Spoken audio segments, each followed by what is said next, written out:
Important update about YouTube playlists. Hey everyone. We've received many messages asking why our YouTube playlists aren't showing up. Do we create YouTube playlists? Yes, we absolutely do. So why can't you see them? Honestly, we're not sure. We've been in contact with YouTube support for several months now, but we still haven't received a clear answer or solution. After much discussion, our team has decided to take matters into our own hands. We believe the issue might be related to the number of playlists we've created on a single channel, possibly too many. Our solution? We're launching 2 additional YouTube channels, giving us a total of 3. This way, we can organize our audiobooks better and avoid the playlist visibility issue in the future. This change only affects our YouTube audience. If you're a patron supporter, you can still access all our audiobooks by visiting the collection menu on Patreon. Thanks so much for your time and continued support. Happy listening. With a boyish tone and actions, the alter ego Shiki has the right to use the body but not control over it, appearing only when Shiki loses consciousness, has weak awareness, or actively exchanges personalities. Usually, it remains dormant. This kind of thing shouldn't be known to anyone except herself and her family. How did this guy know? This person is definitely not simple. I know more than you can imagine. Roy glanced at the surprised Shiki and reached out to pat her head. Aren't you afraid?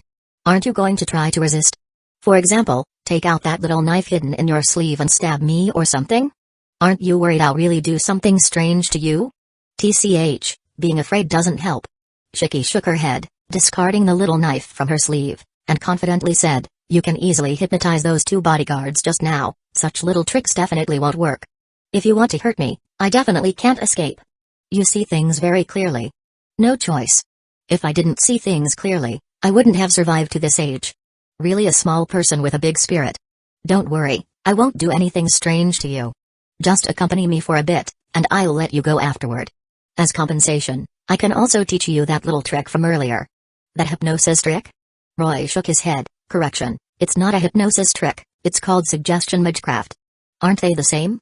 Aren't they all dirty tricks to trick young girls into bed? Damn brat, what do you take me for? Roy covered his face. You're just an elementary school student. This kind of knowledge is too early for you. I'm not a brat. I'm already in junior high. Well, that still makes you a brat. Where are you taking me?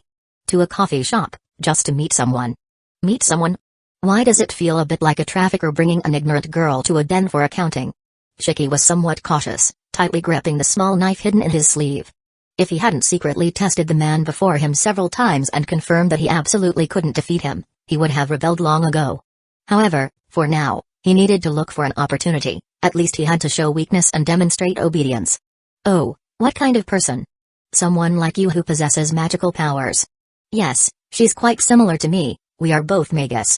However, in terms of magecraft mastery, she is currently a bit stronger than I am. Besides, she's a tough woman. In any case, you'll understand once you meet her. Is she a dangerous person? Shiki blinked, feeling somewhat curious about the person Roy mentioned. Yes, you could say she is one of the most dangerous individuals in this world, a wanted criminal by the Mages Association. But there's no need to be afraid or nervous. As long as I'm by your side, there won't be any danger. I still have a bit of combat power left. A bit? That's right, just a bit. Roy raised 2 fingers and smiled in response. After the recent negotiations, Roy and Shiki's interactions had been quite pleasant. However, there were some small incidents. Once he confirmed that Roy didn't have his guard up walking ahead, Shiki decisively made a move against him. But before his knife could strike, a finger was firmly placed against the blade, and right before his eyes, the knife was snapped in half. Nevertheless, Roy didn't seem to mind the little incident. He simply discarded the broken knife and continued leading the way, as if the attempted strike aimed at his waist had been nothing more than a joke. After losing his weapon, Shiki attempted to escape twice, but each time he was caught and brought back within seconds. Realizing he wouldn't be able to escape, he eventually gave up on causing more trouble and obediently followed Roy. Through these failed attempts and being quickly apprehended, he recognized that this person truly meant him no harm, and there was no way he could escape. So, he simply forgot about those incidents and chose to communicate with this intriguing man. Unexpectedly, they seemed to hit it off well. After the recent negotiations, Roy and Shiki's interactions had been quite pleasant. Although he remained cautious, there was now a sense of curiosity and exploration. This kid was very interested in him. But this was just the independent individual named Shiki. The attitude of the other main character towards him was quite strange. In the cafe, Roy sat at the table, watching the suddenly cold and indifferent girl beside him, who had switched to the personality of Shiki, feeling a bit of a headache. Compared to Shiki, who could communicate freely with him, Shiki had difficulty completing even 3 sentences with him. Or rather, it was strange that Shiki wasn't cold towards him, considering he had forcibly brought her to this cafe. However, the difference in their personalities was too stark. Where was Tuko Ozaki? This atmosphere was far too awkward. Just as Roy was contemplating how to communicate with Shiki, a chair suddenly slid out in front of him, and then a tall figure sat down across from him. Ah. Sorry to keep you waiting. You must be the Magus who contacted me? Tuko Ozaki sized up Roy a few times before shifting her gaze to Shiki. And who is this? You didn't mention bringing someone else over the phone. Sorry, Miss Ozaki. This is my friend, she's just an ordinary person and won't affect our conversation. Besides, the commission we're discussing is related to her, so she needs to be present. Related to her? Tuko Ozaki seemed somewhat surprised. Yes, if you're worried, we can directly sign the guys. Not necessary. Tuko Ozaki took a deep drag from her cigarette, held it in her mouth, and then slowly exhaled. I still have some confidence in my own strength. Meow. In response, a cat's meow came from the suitcase at Tuko Ozaki's feet, which was her source of confidence. Noticing the killing intent and magical power emanating from the box, it was clear that whatever was inside was a very powerful phantasmal species. However, Roy didn't pay it much attention. He simply frowned slightly, reminding her about the smoke rings she was exhaling. Miss Ozaki, this area is considered a public space. Is it really appropriate to smoke here? There's no problem with that. Didn't you put a magical suggestion over the entire shop? No one will pay us any mind, so why worry? Upon closer observation, in this bustling cafe filled with customers, both the patrons and the staff had blue butterfly patterns reflected in their eyes. At this moment, they were all busy with their own affairs while subconsciously avoiding the table where Roy and his companions were sitting. This was because Roy had raised his hand to cast a large-scale suggestion magecraft as soon as he entered, causing them to overlook this area. Let's get straight to the point. I'm a young Magus who claims to have no forces behind me. But first, I must make it clear that I no longer wish to get involved in the chaotic matters of the moonlit world. I've also said that this is just a personal commission from me. In response to Tuko Ozaki's warning, Roy showed no signs of hesitation and stated directly, my request is simple. I want to hire Miss Ozaki to look after this girl for me during my time away from Tokyo. Look after this little girl? Tuko Ozaki was taken aback, then followed Roy's hand to glance at the equally bewildered Shiki Ryougi, before her gaze snapped back to Roy, and she said angrily, are you provoking me? I'm not a babysitter. Wait, please don't get angry, Miss Ozaki. This is a cafe, and acting recklessly could harm innocent people. What does that have to do with me? It would leak our secrets and expose your whereabouts. While the number of Magus in Tokyo isn't large, they do exist. Then before you refuse, why not hear what I can offer as compensation? Oh, go ahead and tell me. Tuko Ozaki raised an eyebrow and lowered her hand, clearly not taking Roy's words too seriously. Who is she, Tuko Ozaki? A prominent Magus. What kind of thing hasn't she seen? What could this kid possibly offer to hire her as a babysitter for a little girl? No matter what he offers, it couldn't possibly impress her. I'll give you this. Roy took a shard of a colorful jewel out of his pocket and displayed it to Tuko Ozaki. What is this? This time it was Tuko Ozaki who couldn't sit still. Although she had never seen the colorful jewel in his hand, she recognized the unique aura it emanated. Without a doubt, this was a jewel containing true magic. This aura was completely different from the fifth magic possessed by Oko Ozaki, indicating another form of magic. And in this world, aside from the magician of the fifth magic, the only known magician who possessed such magic was that one. Though her movements were mysterious and she traversed numerous parallel worlds, Tuko Ozaki had been fortunate enough to meet that significant figure a few times at the clock tower.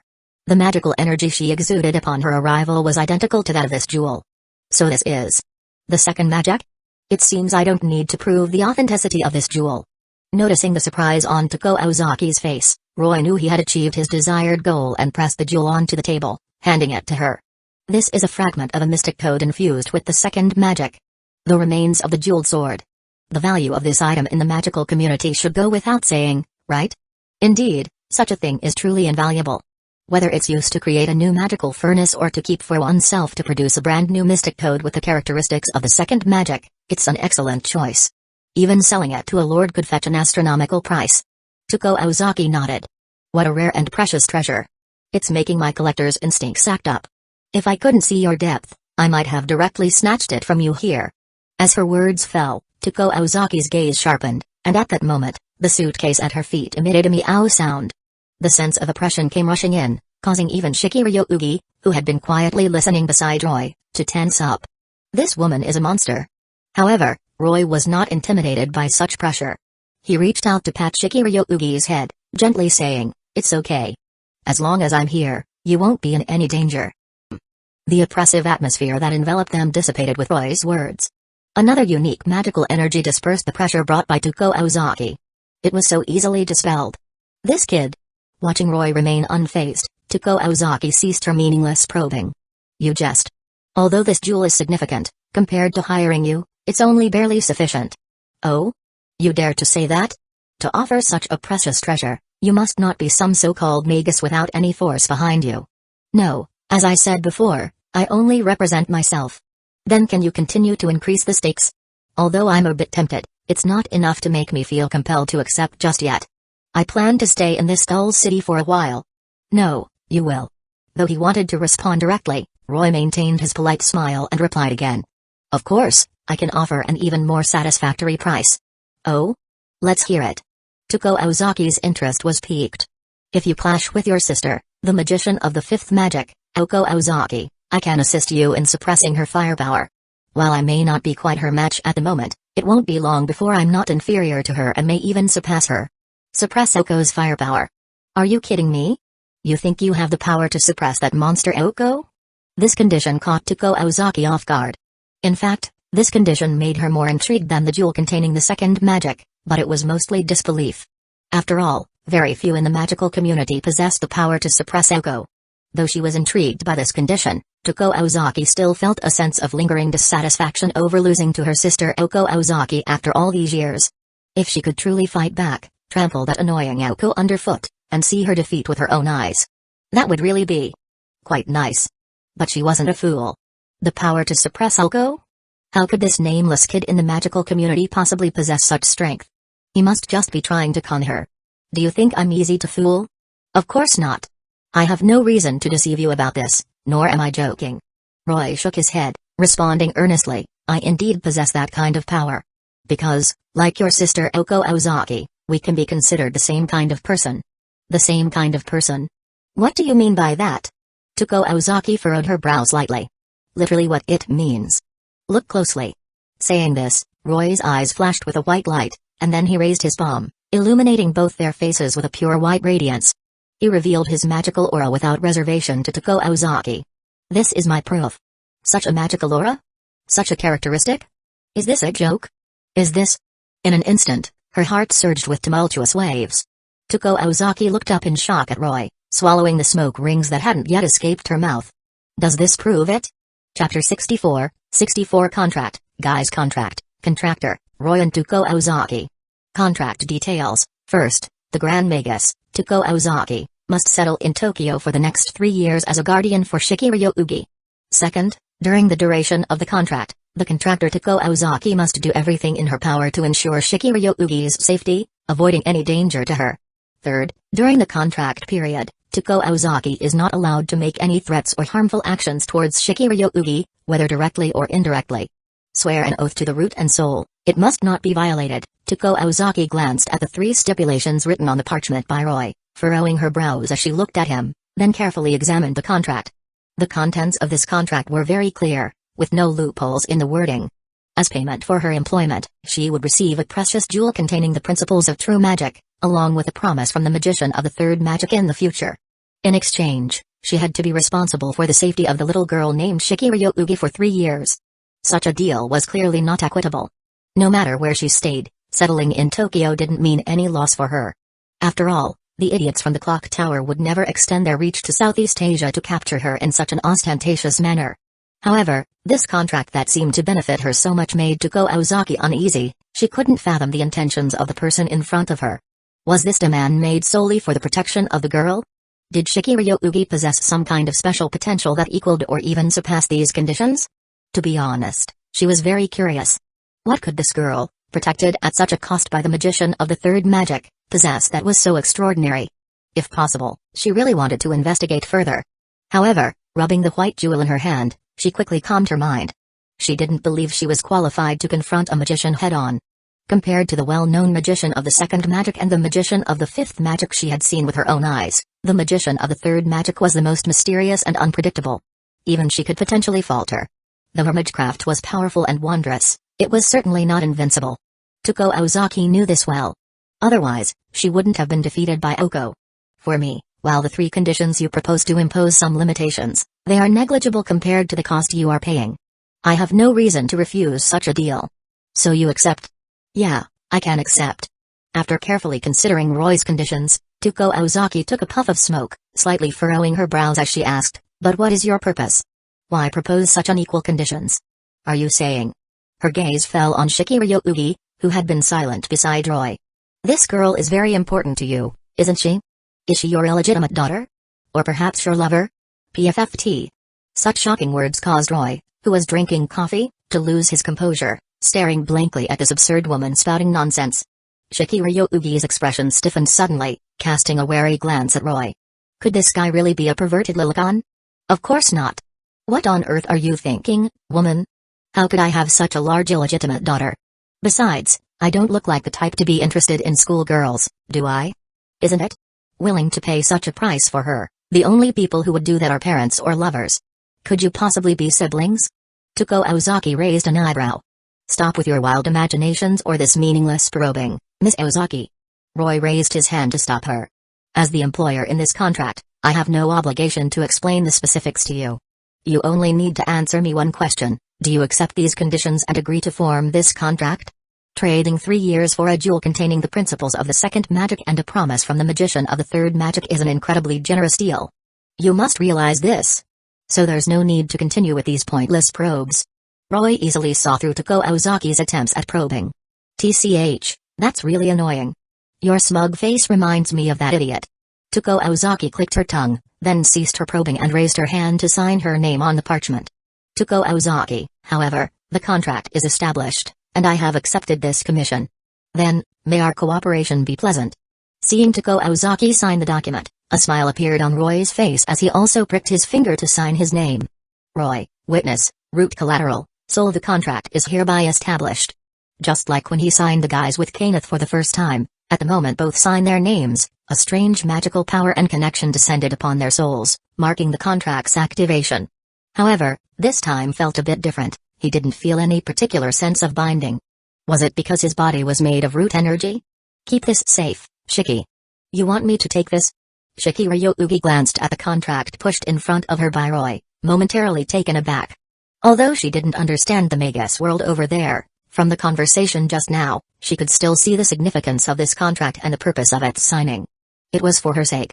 She might face dangers in the next 3 years, and this man named Roy wanted to protect her. So this man she had never met before had signed this contract with that dangerous red-haired woman for her. But why? Why was he helping her to this extent? How did he know of Shiki's existence when they first met? No, he mentioned that he had met him once before. When exactly was that? When she was younger. At this moment, her mind was filled with questions. Don't think too much, just keep it well. Roy rubbed the head of Tuko Ozaki and said, the woman in front of you. No, I should say this on-san. May not seem very reliable, but her strength is absolutely impeccable. After I leave, if you encounter any difficulties or strange things in the future, just go to her. She can help you solve them. And be careful, for a while, you might attract the attention of some unfriendly characters, so remember to stay cautious. And you? Shiki instinctively asked. As for me? I have some things I need to do and can't always stay by your side, and you have your own life. I can't take you to the clock tower. I can only entrust this person to protect you. After saying this, Roy glanced at Tuko Ozaki, who was sitting opposite him. Tuko Ozaki was a proper Grand Magus of the clock tower. Due to her terrifying natural talent, her teacher had proposed that she be sealed away, resulting in her becoming sealing designation subject to the clock tower's most absurd sealing regulations. Therefore, her strength and magical prowess were beyond question. With her help, any difficulty Shiki faced would be trivial. Clock tower? You're from the clock tower? How come I didn't know that the clock tower suddenly had a magician of the third magic? But since you possess this jewel, it means you've had contact with that magician, which makes things easier to explain. Listening to Tuko Ozaki's reasonable explanation, Roy didn't rush to refute it but quietly listened as she continued to deduce. If someone else had said they would help me deal with Algo, I would have definitely thought they were trying to deceive me. But since it's you, I might as well look forward to it. I want to see your strength as a magician of the third magic. Then, as you wish. Hey, little girl over there. This is for you. If you encounter any difficulties, just open this envelope. It contains my contact information. I'll come to visit you in a few days. Tuko Ozaki took an envelope from her pocket and handed it to Shiki, then extinguished the cigarette between her fingers, picked up her suitcase, and got up to leave. At that moment, Roy also raised his hand and snapped his fingers. He lifted all the suggestion magecraft in the room and left with Shiki. As night fell, in the courtyard of the Ryougi family in Tokyo, time unknowingly passed to the evening. In the Japanese-style courtyard, the cold moonlight fell across the yard, with the moon's reflection faintly visible in the pond. Next to the tea table in the main courtyard, 2 cushions were laid out, along with 2 servings of hot tea and hot food, and 2 figures were sitting at the tea table. Roy and Shiki faced each other, drinking tea, but neither spoke, and the atmosphere became somewhat silent. Due to Roy's suggestion magecraft, the memories of the 2 bodyguards remained as if they had escorted the young lady home and then left, while Shiki had casually found a reason to deceive her family upon returning home. As for Roy, he walked in as if it were a vacant space, doing so openly without anyone noticing him. If you have anything you want to know, you can ask me now, Shiki. Roy savored the hot tea in his cup and broke the silence first. Currently, the personality dominating the body was still Shiki. Since their meeting in the afternoon, Shiki's consciousness had not reappeared, and Shiki remained in control the entire time. Compared to Shiki's somewhat carefree boyish personality, Shiki's demeanor was much colder, lacking the accommodating nature of Shiki's essence, and her affinity with Roy was not particularly good. Have we met? Shiki stared at Roy seriously and asked, I'm sure I haven't seen someone like you before, or else I would have some impression. I also don't think anyone in my family would know a person like you well enough to allow you to do this. For example? After hearing this, Roy nodded, tacitly acknowledging her guess. Making a deal with that woman. Shiki's expression became serious. Although I have no evidence, my intuition tells me that the woman named Tuko Ozaki is very dangerous. She may be carrying the weight of many lives. Is that so? Roy smiled slightly. Your intuition is indeed sharp. As you suspected, Tuko Ozaki is not an ordinary person. As I mentioned before, she is one of the most dangerous people in the entire world. Roy nodded and continued, but you don't need to worry about this. Since she is willing to sign a contract with me, it means she will definitely abide by the agreement, and under the coercive power of the guise, the contract is guaranteed. Similarly, don't you think I'm dangerous too? Being able to engage in a transaction with her on equal footing means I'm not a simple person either, right? Perhaps I could be an extremely dangerous individual. Aren't you afraid? After a moment of silence. An extremely dangerous guy?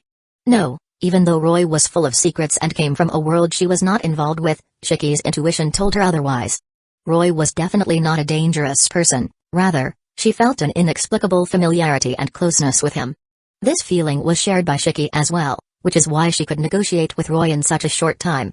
Thus, after just a brief encounter, Shiki could let down her guard against this stranger, allowing this mysterious figure to enter her home. This feeling was indeed strange, but she couldn't pinpoint what was odd about it. It was as if things were meant to be this way. Then, Shiki, do you have any other questions for me? If you're curious about anything, feel free to ask. If it's something I know, I can answer. You can answer, huh? Upon hearing this, Shiki's eyes blinked slightly, as if she had suddenly thought of something. She suddenly turned her head toward Roy and asked, so, have you killed anyone? It must be said that the topic had abruptly shifted from casual chatting to this subject, which felt quite strange. This unexpected question left Roy somewhat puzzled. He originally thought she would care more about her origins and the relationship between them, but he didn't expect Shiki just to ask a question and suddenly shift the topic to whether he had killed anyone. This question really is. Glancing at Shiki, who was staring at him seriously, Roy shook his head. Because of him? After a brief moment of contemplation, he probably understood what was going on and why Shiki would ask such a question. The reason might be the persona. So, Roy answered her question with care. I have killed, but I can also say I haven't. What kind of answer is that? Are you playing charades? Shiki frowned, her expression subtly showing her confusion, clearly dissatisfied with Roy's answer. To say you have killed is to have killed, to say you haven't is to not have killed. An answer like killed but also not killed makes no sense at all. My situation is very special. Roy shook his head and then clarified her confusion. I can say that I recently killed someone, but they actually can no longer be considered human. One of them was a reanimated corpse that had abandoned their dreams and parasitically clung to the bodies of others, struggling to survive in the dark for 500 years. That old worm could no longer be considered human, it was merely a lingering parasite in this world. So, I ignited its soul with flames to allow it to find true liberation. So, Shiki, do you think someone who has abandoned their identity as a human and is merely a parasitic residing in another's body can still be considered human? After thinking for a moment, Shiki shook her head and replied, if such a being truly exists, then it indeed cannot be considered human. It could only be compared to a bug. Yes, just a bug. Letting it burn to ashes in the flames is already the greatest redemption. Would you like to hear the second story? It's about a hopeless scoundrel. Shiki nodded, intrigued by the story Roy was about to tell. Alright, then listen carefully. A while ago, a murderer appeared in a city where I lived. He was very young, not even 20 years old, and he targeted acquaintances or good-natured people because they were more vulnerable and easier for him to kill. He committed murder merely to showcase what he deemed the beauty of death, moving from city to city, taking the lives of dozens of innocent people, including both women and children. Until I caught him, he was still pompously explaining that nonsensical art to me. He showed no fear or remorse, not even realizing that his actions were wrong. So, Shiki, do you think such a guy can truly be considered human? A coward who bullies the weak. Such a person cannot be considered human, even a villain wouldn't be worthy of that title. After hearing the story of Rinasuk Ryu, a look of disgust appeared on Shiki's face. Such a person could easily be called a demon.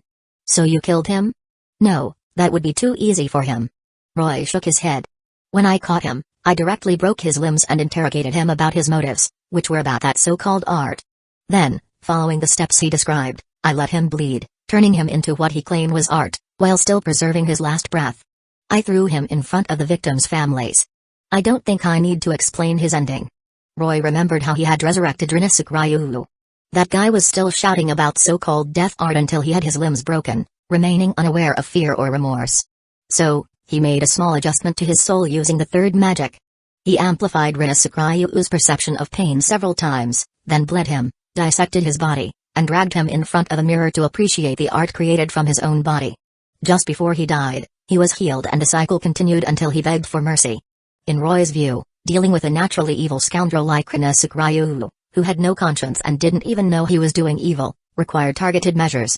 Since you enjoy that nonsensical death art, I'll make you become art. A true artist must be ready to dedicate themselves to their art. Since you pursue the art of death, I'll help you turn your life into art. I've talked about my story quite a bit. Now, Shiki, you should go back and rest.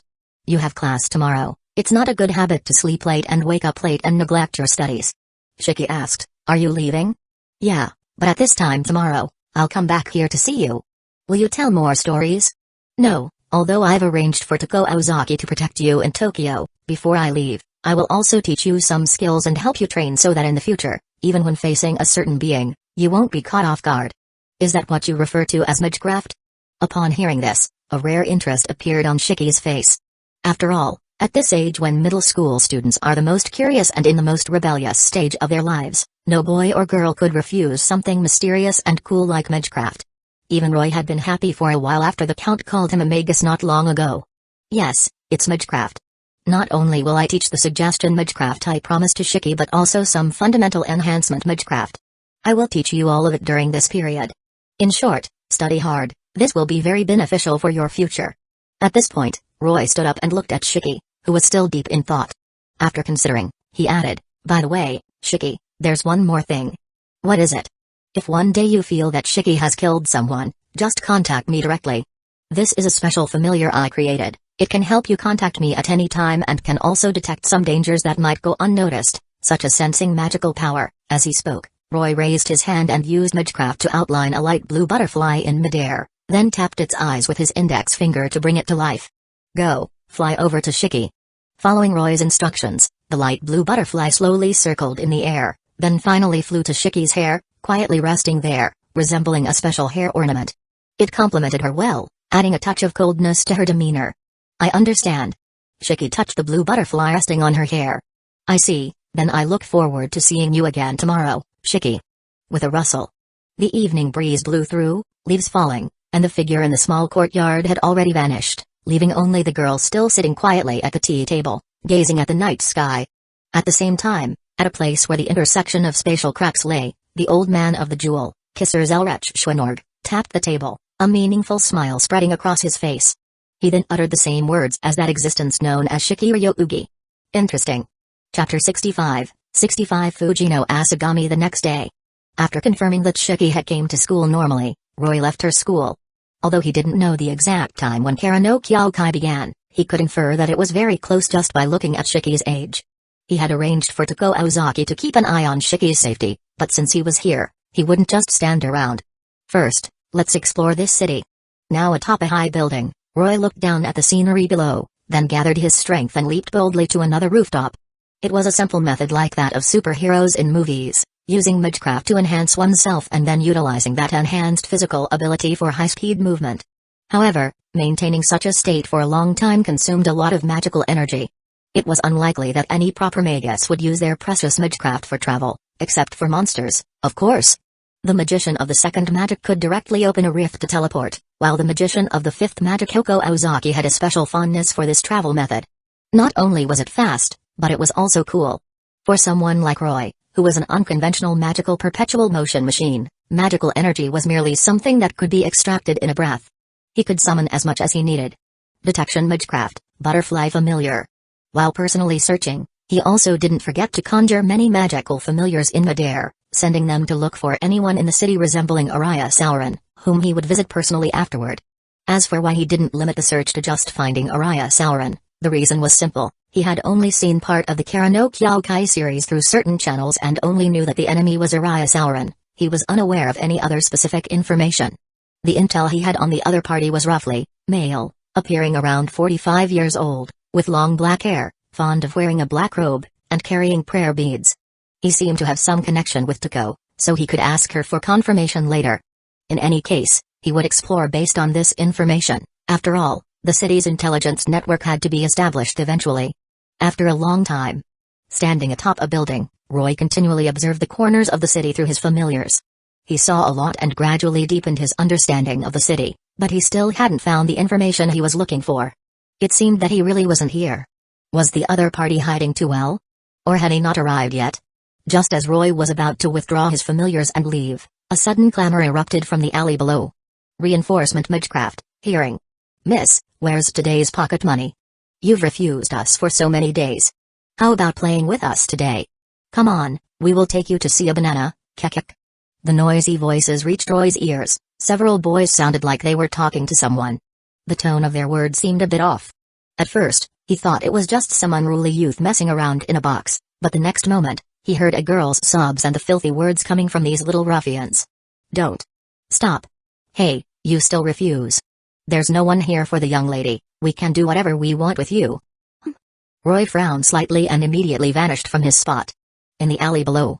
As the blonde punk was boasting about how to toy with the girl in front of his companions, he suddenly felt a sharp pain in his neck. Before he could react, a large hand appeared in front of him, followed by a violent shove. Ugh! The tremendous impact sent him spinning through the air like an ordinary top, before he was slammed to the ground by Roy, letting out a single scream before falling silent. Who the hell are you? Where did you come from? Seeing their previously boastful leader knocked unconscious by this unknown young man, the other punks were taken aback. This was a dead-end alley. They had left their friends at the entrance to watch, so how did this guy appear without a sound? And what about the cracked concrete beneath his feet? Was it there from the start? It couldn't have been made by that slap just now, right? Roy ignored the punk's questions. He casually kicked aside the blonde punk he had just knocked out and took a good look at the remaining thugs. In Roy's eyes, this was just a chaotic, dark alley. There were 6 more thugs besides the unconscious blonde, with 2 watching the alley entrance and 4 surrounding him. The thug in front was holding a knife and was in the process of cutting open the shirt of a girl pinned against the wall. The others were standing by, one counting money from a wallet while the rest brandished various weapons to intimidate.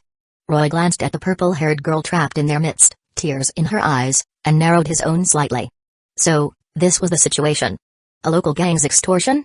He had seen many scum like them when he was involved in the underworld of Fuiuki City, often teaching troublesome individuals a harsh lesson.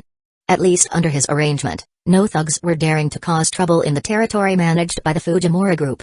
But these kinds of guys truly exist everywhere. Are the local gangs and law enforcement incompetent? He stepped forward, looking at the thug with his hand still on the girl's neck, and said coldly, "Take your hand off her. You. Who do you think you are? How dare you order me around? Though intimidated by Roy's presence and the aura he projected when knocking out the blonde punk, people are social animals. Sometimes, being in a group gives them a different kind of courage.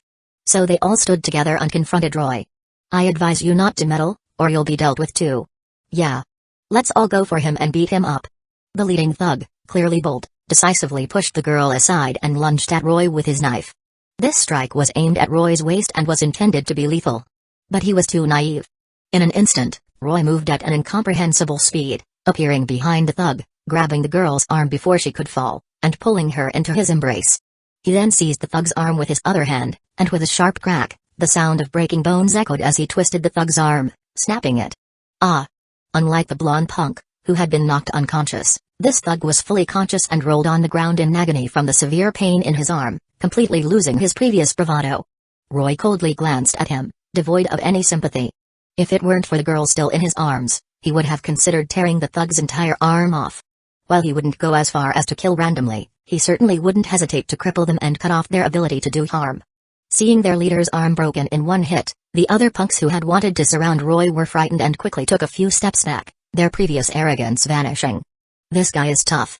Having always relied on their numbers to bully others, they had never encountered such a scene before. For a moment, they all shrank back, exchanging glances and not daring to make any rash moves. At that moment, one of the punks crept up behind Roy from the alley entrance, holding a beer bottle, and swung it at the back of Roy's head. "Die!" The girl in Roy's arms heard the sound coming from so close and felt scared, quickly shouting, "Be careful!" The punk's arrogant voice and the girl's slightly tearful cry rang out simultaneously, followed by the crisp sound of the bottle shattering. In the next moment, blood and shards of glass flew through the air. But it wasn't Roy who was hit, it was his own head. Bang! The beer bottle smashed violently against the little punk's head and blood mixed with glass shards exploded everywhere. The pain made him roll on the ground, and if one looked closely, one would notice a blue butterfly pattern in his eyes. It's not just an ambush. You even aimed for someone's back of the head. Do you know that if it were a normal person, a sudden blow to such a vulnerable spot could be fatal? Are you really prepared to take a life with such a despicable act? Roy looked down from a high position at the guy rolling on the ground, then mercilessly lifted his foot and stomped hard on his face. The powerful force crushed half of the teeth in his mouth and shattered his nasal bone. With his kick, he could only rely on nutrient solutions to barely survive for the rest of his life. This was the punishment. This bizarre scene completely stunned the remaining punks, as they witnessed their companion, who had just approached Roy, suddenly smash the beer bottle against his own head. Cursed, too cursed. The guy in front of them was so cursed it shocked their worldview. If it were just a street brawl, they might still flaunt their strength. But they had never seen a scene like this. Facing such a monster, numbers couldn't solve the problem, and they instantly lost the courage to resist. A monster. The remaining punks screamed as they desperately ran toward the alley exit. Who would dare to fight a monster? If they didn't run now, the fate of those two people was the best example. They would definitely be killed, absolutely killed by this monster. Regarding their escape, Roy merely cast a cold glance. Run? Is that even possible? A group of punks more despicable than Frog P, their first action after making a mistake was not to reflect but to flee. Do you think you can just run away? Is there anything that cheap in this world? Watching them desperately fleeing, a cold smile appeared on Roy's lips, and then he slowly raised his finger toward their backs. Let me teach you what the aesthetics of a villain truly are. Bang! Bang! Bang! The shattered glass on the ground buzzed, instantly endowed with powerful kinetic energy and shot out, piercing the legs and arms of these punks like bullets. Another round of ghostly howls filled the air. After this operation, although these punks survived, they paid the price for their actions, suffering severe injuries and disabilities and losing all ability to bully others. With his personality, he wouldn't easily take a life unless the opponent was scum among scum. However, just knocking them out wouldn't teach them a lasting lesson. They needed to have their fangs confiscated and learn a lifelong lesson through their bodies. Seeing such a horrifying scene, the girl behind him cautiously spoke. Did I scare you? Sorry, but this is the most restrained I can be. Then Roy rummaged through the fallen punk's pockets and pulled out a wallet and a phone, handing them back to the girl behind him. At this moment, the girl brushed aside her messy long hair, allowing Roy to see her face clearly. The girl was very beautiful, not only with her lovely purple long hair but also with striking eyes that resembled gemstones. However, her temperament was somewhat weak, which was likely why these punks had targeted her. But this girl gave him a familiar impression. He felt like he had seen her. Moreover, the name written on the wallet seemed to be Fujino Asagami? Fujino Asagami? Fujino Asagami? Roy indeed remembered this name, connecting it with her outfit and purple hair, as well as her delicate personality. He gradually recalled this special mystic eyes user who appeared in the anime series. He remembered that this girl possessed remarkable jewel-rank mystic eyes, but it had a flaw. It seemed to be a condition of pain insensitivity, meaning she couldn't feel physical pain. However, specific information still needed careful consideration for some time. Could it be that he inadvertently saved a main character? What an extraordinary fate. Thank you. Fujino Asagami quietly expressed her gratitude, lowering her head and cautiously observing this sudden mysterious savior. No need to thank me, I just happened to pass by and saw it. Roy patted Fujino Asagami's head and said softly. Be careful next time if you're alone, try to move toward crowded places. These despicable guys only dare to target girls who are alone. Hearing a strange male concern for the first time, Fujino Asagami felt warmth in her heart and nodded in thanks repeatedly. By the way, here's this for you, it might help you in the future. Saying this, Roy raised his right hand behind his back and traced a light blue butterfly in the air, giving it life and helping Fujino Asagami wear it on her wrist. However, this time the shape was a bracelet. Originally, Roy could not stand these lowlifes who bullied the weak by relying on their numbers, so he planned to intervene and teach them a lesson before leaving. But since he encountered an important plot character from the Kara no Kyoukai, and given that she had some issues herself, he felt he should look out for her. Moreover, he couldn't just ignore such a weak and kind girl. Leaving the butterfly would allow him to locate her at any time. The small restriction he placed on the butterfly wouldn't be enough to handle particularly strong enemies, but it would definitely be more than sufficient for dealing with these small-time thugs. At that moment, Roy suddenly thought of what the Count often said about his fondness for meddling in other people's affairs and the silly yet endearing comments made about it. Perhaps it was indeed as the Count said. When he saw good people in danger, he would readily lend a helping hand. Even if the situation had nothing to do with him, he would still do his best to assist, and this hadn't changed even after his transformation. No matter what he became, he was still himself. Is this really okay? As Fujino Asagami looked at the bracelet Roy helped her put on, her cheeks turned slightly red, and her voice became even softer. It was the first time she had received a gift from a boy, let alone one that he personally helped her wear. There's nothing wrong with it, meeting is fate, and parting is also fate. Before I leave, may I give you a piece of advice? Yes, please do. Roy glanced at Fujino Asagami's body, slowly raised a finger, and earnestly advised her. Although your life has encountered misfortune, please don't give up. Sometimes, simply being weak won't lead to redemption. Try to be a little more confident. Believe that at the right moment, you too can become the person you aspire to be. Having said that, Roy waved his hand and prepared to turn away. This was all he could do for now. He didn't fully understand the cause of her pain insensitivity. After all, he wasn't a magus specializing in physical matters, so he couldn't rashly treat it. He had already taken some of her hair and a small amount of skin tissue while she was distracted. When he got back, he would have to help him look into this matter. Will we meet again? Fujino Asagami slightly bowed toward Roy and then cautiously asked. Yes, we will. I believe we will meet again soon, Miss Asagami. After saying that, Roy smiled slightly and prepared to leave. You know my name? Isn't it written on your wallet? He pointed at the wallet in Fujino Asagami's hand. As Roy turned to leave, Fujino Asagami called out to him from behind, At least please tell me your name. An name, huh? My name is Roy. I'm a traveling magus. It's a pleasure to meet you, Fujino Asagami. He turned back and smiled.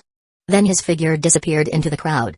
Chapter 66, 66 Demon Hunter. So that's it, the reason she's not at school at this time is because she's visiting the hospital for treatment? From atop a tall building, Roy watched Fujino Asagami enter the hospital and finally understood why she was in the city at this hour. Does she believe that her condition, congenital analgesia, can be cured by modern medicine?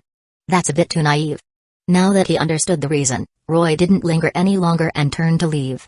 Although he was somewhat concerned about Fujino's situation, he lacked sufficient information and wasn't a magus specialized in this area, so there wasn't much he could do to help for now. Whether it was the root cause of her analgesia or the secrets hidden within Fujino herself or her family, he knew none of it. Staying here wouldn't help in any way, and doing so would only be a waste of time. If he truly wanted to assist this girl, it would be better to gather more information on the matter and then figure out a solution. When he came to think of it, he knew a few magus who were knowledgeable about the human body. One was the Grand Puppeteer, Tuko Ozaki, with whom he had dealings, and the other was the Innsburn family, who excelled in homunculus technology. As for Tuko Ozaki, there was no need to say much. He would explain the situation to her later and let her, as an expert, help think of a solution. As for the Innsburn family, they were one of the 3 founding families of the Holy Grail War. Although he had only heard of them, visiting them was inevitable. After all, his connection to the third magic was closely tied to them. The family might possess many things related to him that would be helpful for his future, so a trip to the Innsburn castle was necessary. Of course, he also had to inform them that the magician of the third magic had been born and that they should behave themselves in the coming days, abandoning any plans to reignite the Holy Grail War. He decided to make the Innsburn family his second stop after leaving Tokyo. With that in mind, Roy leaped from the high-rise building and left the area. He had other matters to attend to next. Knock. Knock. Knock. Roy gently knocked on the door of the Ryougi family residence. Although he had already stayed here uninvited for quite some time last night, for certain reasons, it was best to visit in person today. Since Shiki Ryougi wasn't home, it was a good opportunity to discuss something with her guardian. It might also be nice to surprise her when she returns tonight. Creak. The gate was gently opened from the inside, revealing a con man with short black hair and dressed in a black suit. Roy had seen this man last night, standing watch over the courtyard from the rafters. Shiki's father had referred to him as Akitaka Sazurigi. He seemed to hold a loyal position in the Ryougi household, possibly serving as a bodyguard of sorts. Who are you looking for? Akitaka blocked the doorway, eyeing the young visitor with some suspicion. As a long-standing member of the Ryougi group, he was well acquainted with the appearance of all visitors. He was certain that he had never seen this young man before, and the head of the family hadn't mentioned expecting a guest today. So who was this young man, and what business did he have with the Ryougi family? This made Akitaka both curious and cautious. Hello, I apologize for the intrusion. I am a Magus from Fuyuki City, someone from the hidden side. I'm new to this area and came to visit the family in charge of managing the ley lines here. Roy got straight to the point and handed over a business card, making sure to relay his message. I'm also aware of the Ryougi family's current predicament. I happen to have a solution that could help. Please inform the current head of the family that I have a proposal he might find interesting. Magus, ley lines. Akitaka was slightly bewildered. Though he had some awareness of the existence of the world of magecraft, he had never truly encountered them.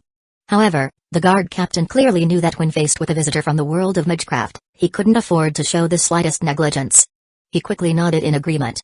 Please wait a moment, he said before closing the courtyard door and swiftly heading to report to the head of the family. Seeing the wooden courtyard door close again and hearing Akitaka's footsteps gradually fade into the distance, Roy nodded without feeling any irritation over not being let in. After all, the guard was fulfilling his duties and was responsible for the safety of the head of the family.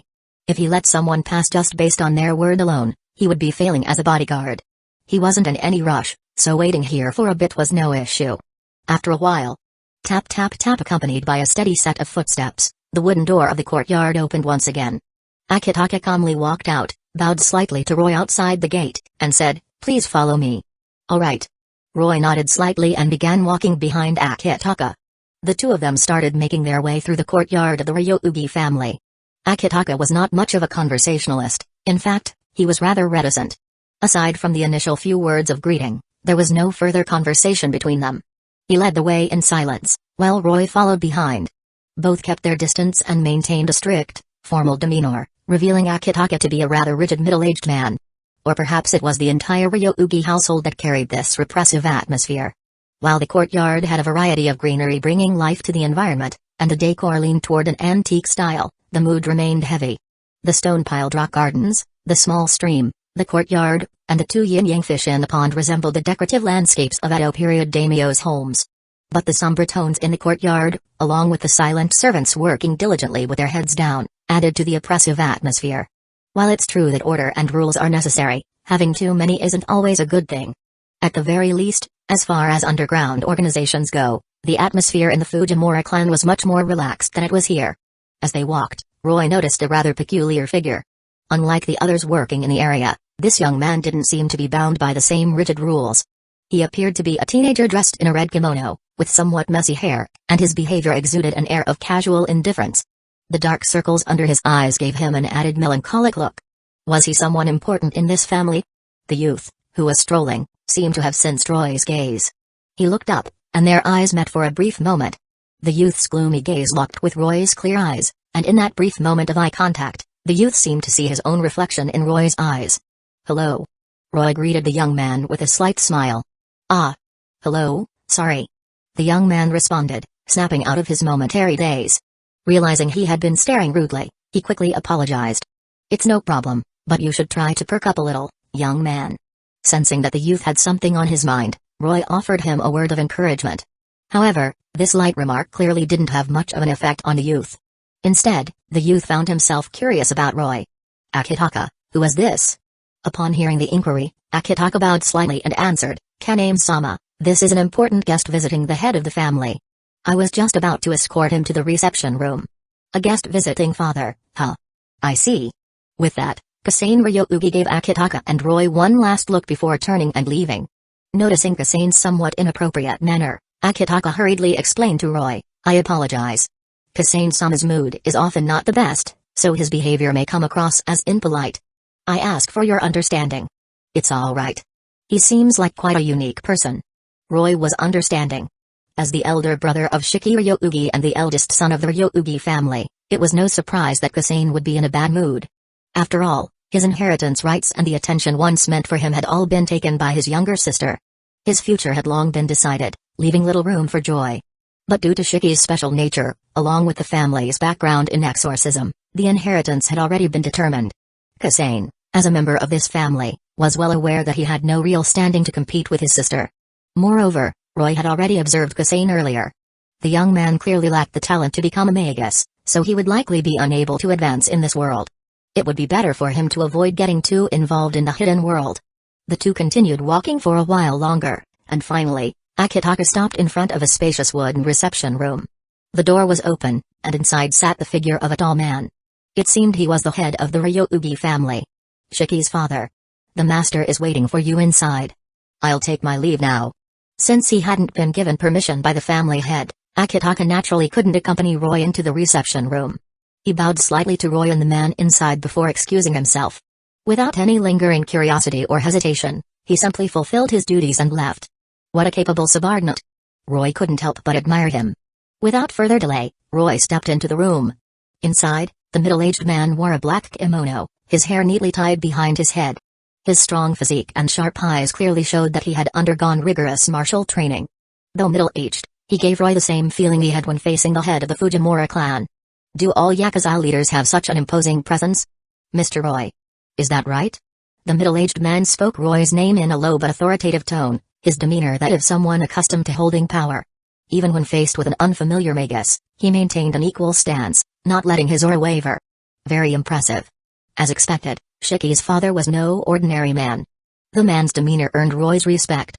It was clear that the head of such a large family was never a simple individual. "You can just call me Roy." "All right, Roy, I'll get straight to the point. What business brings someone from the hidden side to visit the Ryougi family? Could you explain the deal you mentioned in more detail?" He really didn't mince words, skipping any pleasantries or testing. "This guy really is. I'm here to help you resolve the predicament you're currently facing," Roy said expressionlessly. "The Ryougi family's predicament." Mr. Ryougi repeated the phrase for a moment before asking, "What predicament does the Ryougi family have?" "A shortage of talent. Despite being one of the 4 major demon hunter families, you can't find a single demon hunter to represent you, and you can't even manage the ley lines beneath your feet properly. Isn't that enough to be called a predicament?" "You're right. The Ryougi family is indeed facing such a situation. But what's the reason?" Mr. Ryougi sighed, acknowledging Roy's words, but he didn't agree so easily. He started pressing for the reason. "I don't believe in things falling into one's lap, nor do I think that a stranger, a magus, would help us out of nowhere at this particular time. So, what do you want? Or what do you stand to gain from the Ryougi family? As for reasons, I could give you as many as you want." Roy chuckled softly. "Whatever you think the Ryougi family can offer to sway me, that would be it." Mr. Ryougi fell into deep thought. "You don't need to be overly cautious with me. On the hidden side, I'm considered one of the strongest. Your family, which has fallen to the point of being unable to manage your ley lines, really has nothing worth coveting. Then what is it that you want? Maybe I'm returning a favor, or perhaps it's out of a little selfishness. Interpret it however you like. The future of the Ryougi family depends on how you, as its head, decide." Faced with Roy's enigmatic answer, Mr. Ryougi sank into contemplation. While he was indeed troubled by the decline of the Ryougi family, he was also wary of accepting help from an unfamiliar magus. After all, who knew what this magus truly wanted? What did Roy intend to gain from the Ryougi family? He couldn't recklessly risk the family's future and make himself the Ryougi family's sinner. But this could be the turning point for the Ryougi family. As things stood, gradual decline would be the best-case scenario. The situation was heading toward an even more dangerous path. The greedy eyes of those from the hidden side and branch families were constantly looking to carve up the Ryougi family. Even if they refused Roy's offer, the Ryougi family was still on a path of slow death. For the first time, this typically tough head of the Ryougi family found himself in a dilemma. Sensing Mr. Ryougi's anxiety, Roy decided to speak again. Anyone from the hidden side has heard of the once formidable demon hunter families, and the Ryougi family was one of them. But with the decline of the mana, it's no surprise that your family, being a demon hunter lineage, has also fallen. As the head of the family, I'm sure this is no secret to you. Mr. Ryougi nodded, acknowledging Roy's words. Since the 7th generation, the Ryougi family had been on a steady decline, and by his generation, it was nothing more than a flickering candle. Apart from Shiki, no one else in the family had talent, and even his eldest son was an ordinary person. Noticing the deepening contemplation on Mr. Ryougi's face, Roy pressed on.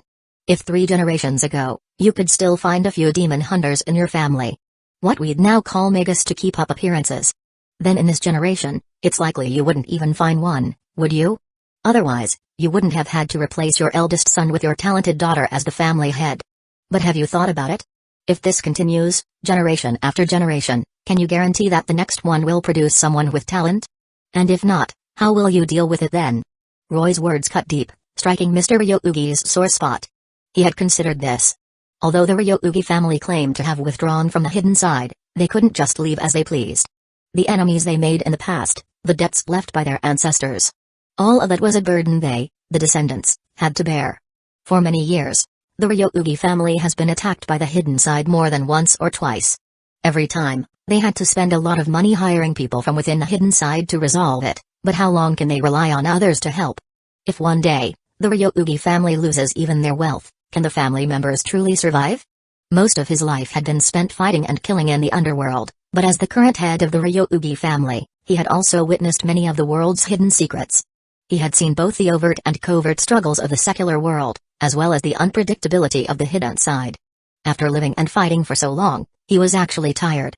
Since the day he took over as the head of the Ryougi family, he hadn't had a single peaceful night's sleep.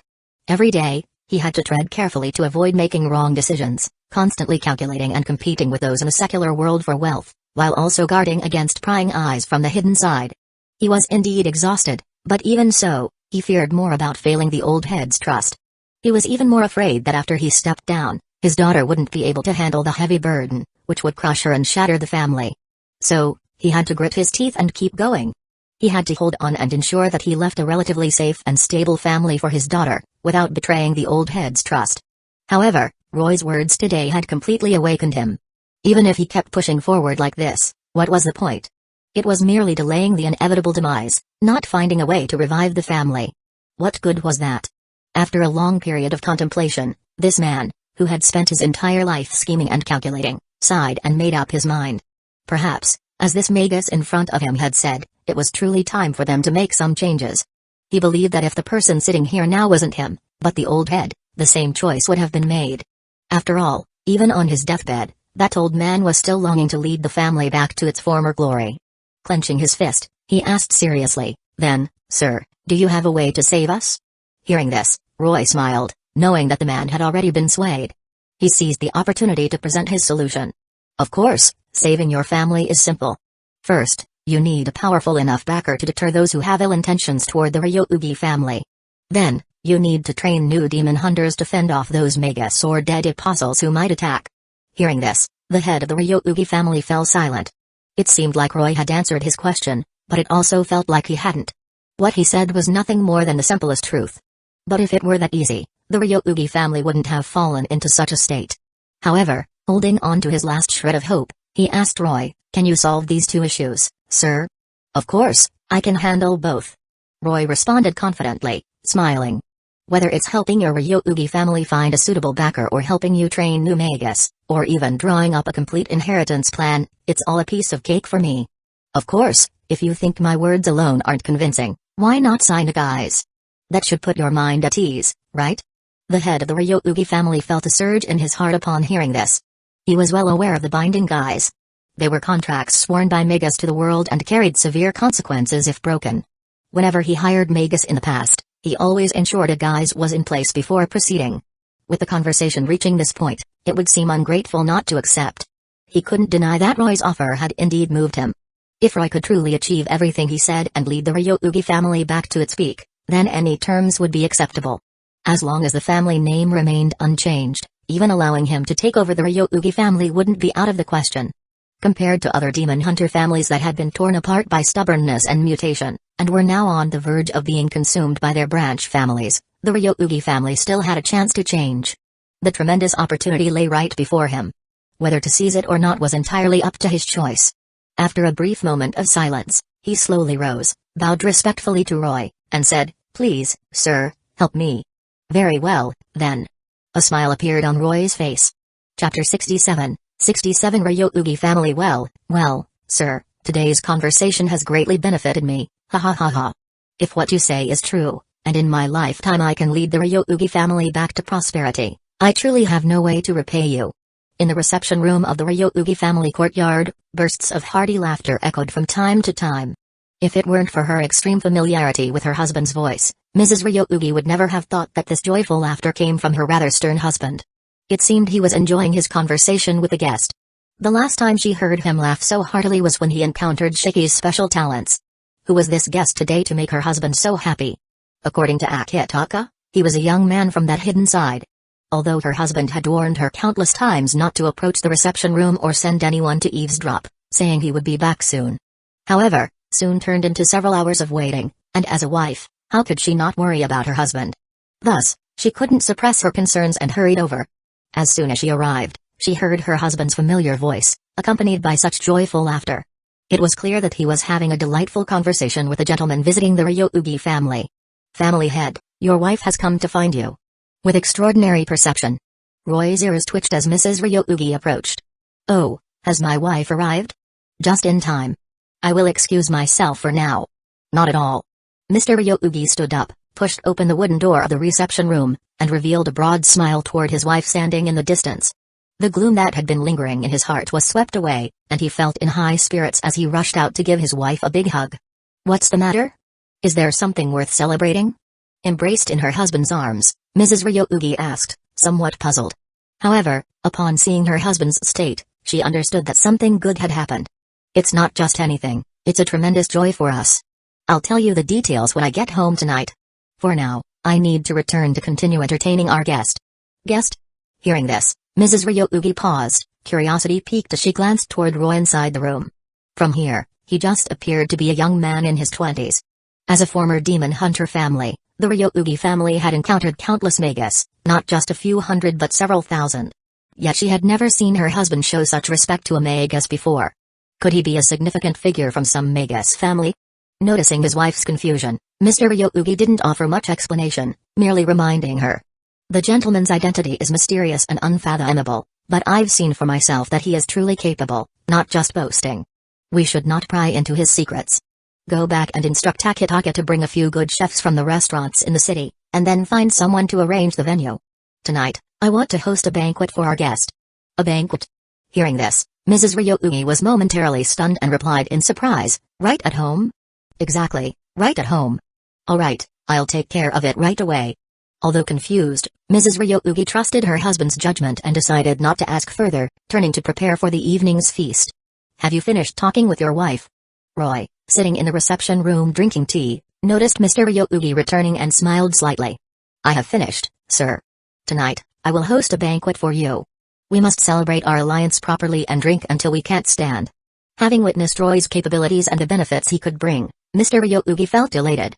Their deal was more of a win for the Ryougi family than a collaborative win-win situation. As long as he followed Roy's guidance for a certain period and contributed his worldly power, he would gain a powerful Magus as a support and even cultivate new Magus. Such conditions were truly like a windfall. Initially, he thought Roy might have some schemes to manipulate the Ryougi family.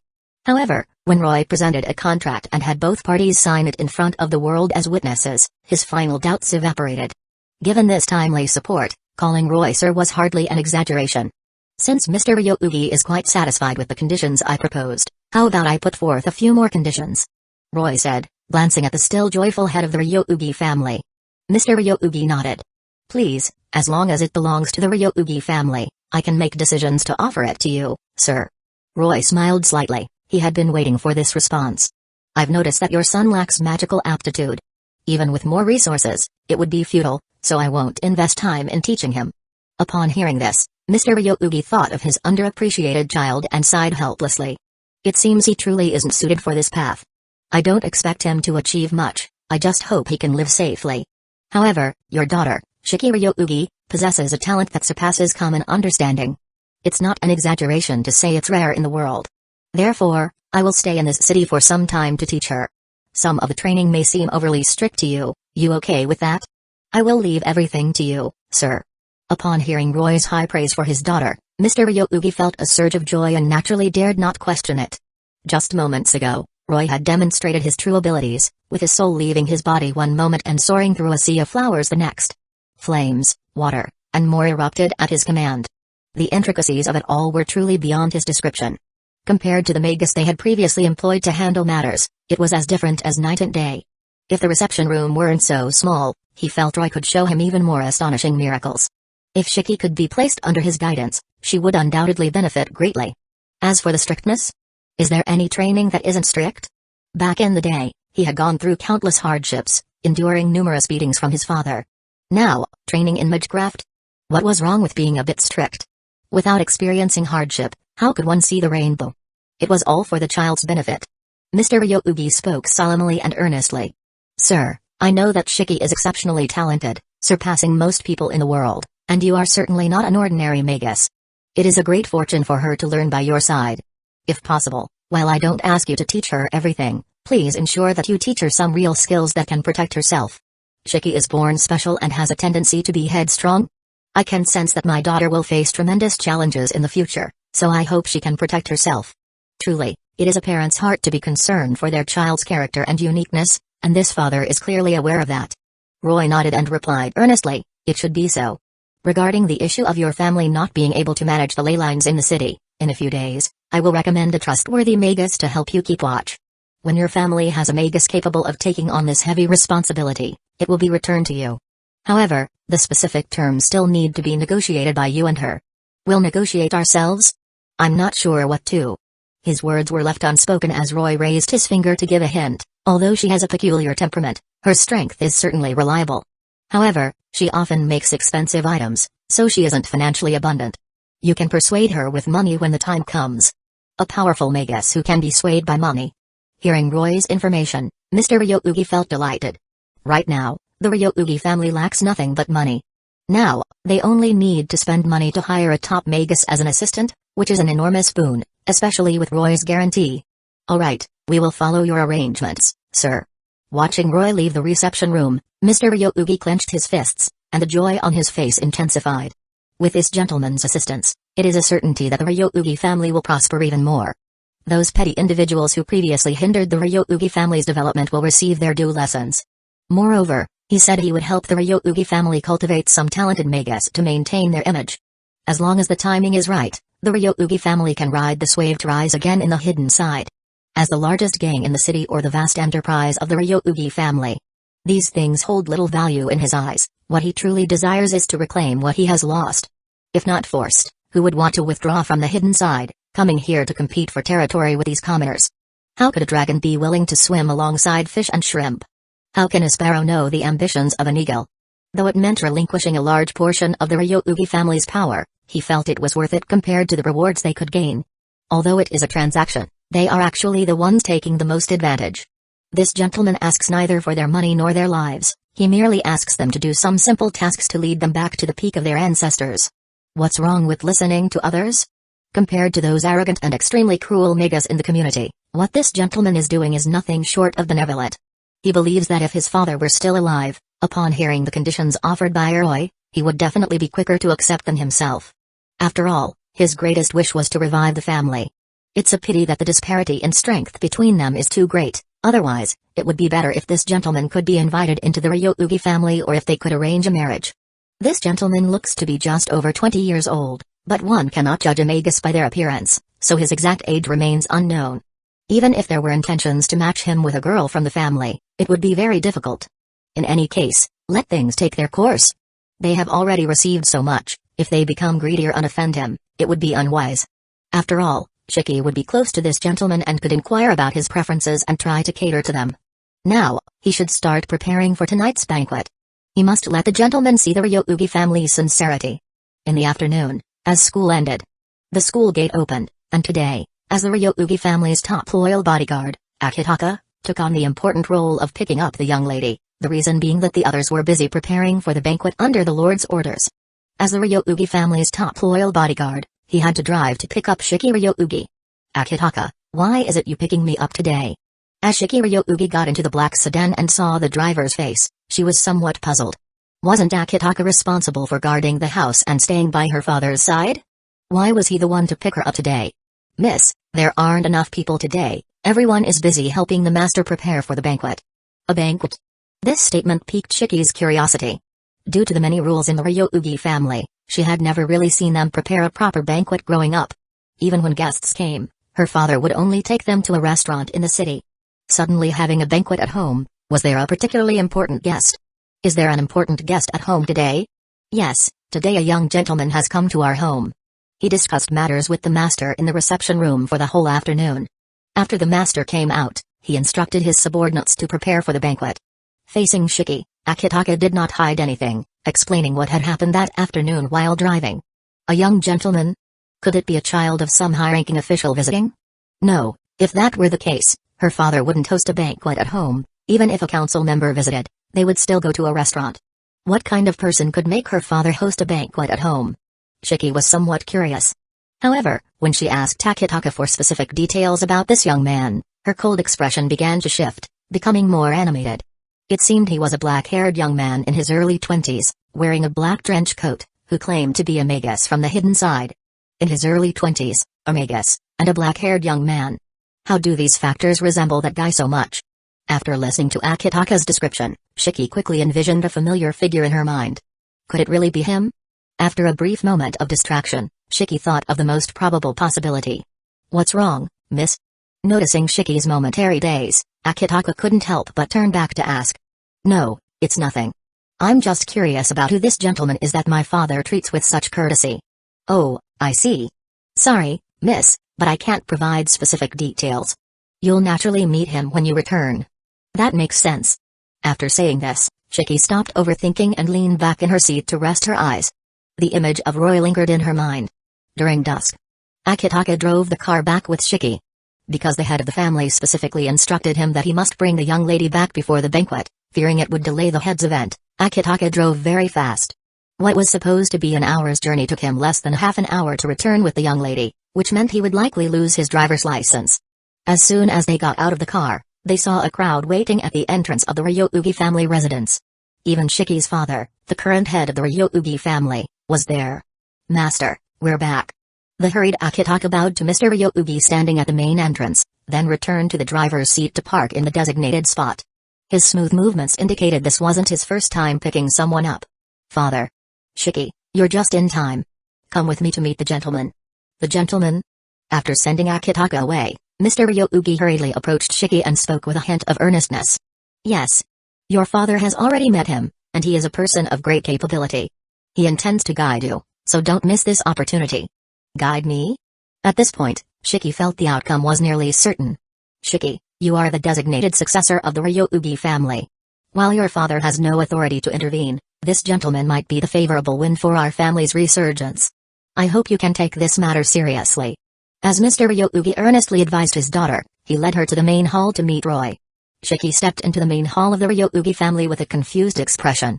Upon entering, she saw two people, including her mother, chatting over tea. Even her normally gloomy and reluctant to meet brother stood obediently beside their mother, not daring to show any negligence. As for the young man sitting in the leftmost position, whom they treated so courteously, he was very familiar to her. Her parents might not know him, but she was all too familiar. He had suddenly appeared yesterday, whisking her and Shiki away to a cafe for the entire afternoon and even stayed in her room that night to tell a long story. Although he had promised to come again today, she didn't expect it would be like this. If it weren't for confirming her family's mental states, She would suspect that Roy had hypnotized her entire family with some marvelous magecraft. "Sir, the banquet is ready, and Shiki has returned. We can start at any time." Mr. Ryougi entered with Shiki and introduced her to Roy, saying, "This is my daughter, Shiki Ryougi, the only one in this generation of the Ryougi family with talent. I hope she can catch your eye, sir." Roy nodded with a warm smile. However, this expression and gaze seemed somewhat playful in Shiki's eyes. She really wanted to march up and grab Roy by the neck and ask, "What do you really want?" But with her parents and even her brother present, she clearly wouldn't be so rude. In the end, reluctantly, she still followed her father's orders and gave a slight bow to Roy. With a bit of gritted teeth, she said, "Shiki Ryougi greets you, sir." "Indeed, a good seed. Mr. Ryougi, I'm very satisfied with her aptitude. I believe it won't be long before she becomes an excellent heir to take over your responsibilities." "Ha ha ha ha, then we shall rely on you, sir." Of course, of course." Mr. Ryougi laughed heartily, and Mrs. Ryougi politely nodded. As for the eldest son of the Ryougi family, upon hearing his sister receive such high praise, he let out a sigh. Though his eyes showed reluctance, they were overshadowed by helplessness. In this harmonious scene, no one noticed that Shiki's fists had clenched tightly, her eyes nearly shooting fire at Roy. If it weren't for her family, she would have rushed up and punched him, questioning him, "What exactly are you trying to pull?" Fortunately, this situation didn't last long. Regardless of the country, there is a special custom of conversing at the banquet table, so soon Mr. Ryougi proposed moving to the courtyard. "Sir, the time is almost up, and the servants have prepared the banquet. Please follow me to the feast." "All right, then I'll trouble Mr. Ryougi to lead the way." Roy smiled slightly and naturally wouldn't refuse. "Don't mention it." As he followed Mr. Ryougi and Mrs. Ryougi out, he didn't forget to tease Shiki, who was still standing in the center.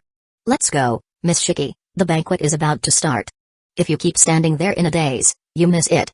Shiki was momentarily stunned but then nodded. "All right, I'll make sure you drink your fill later."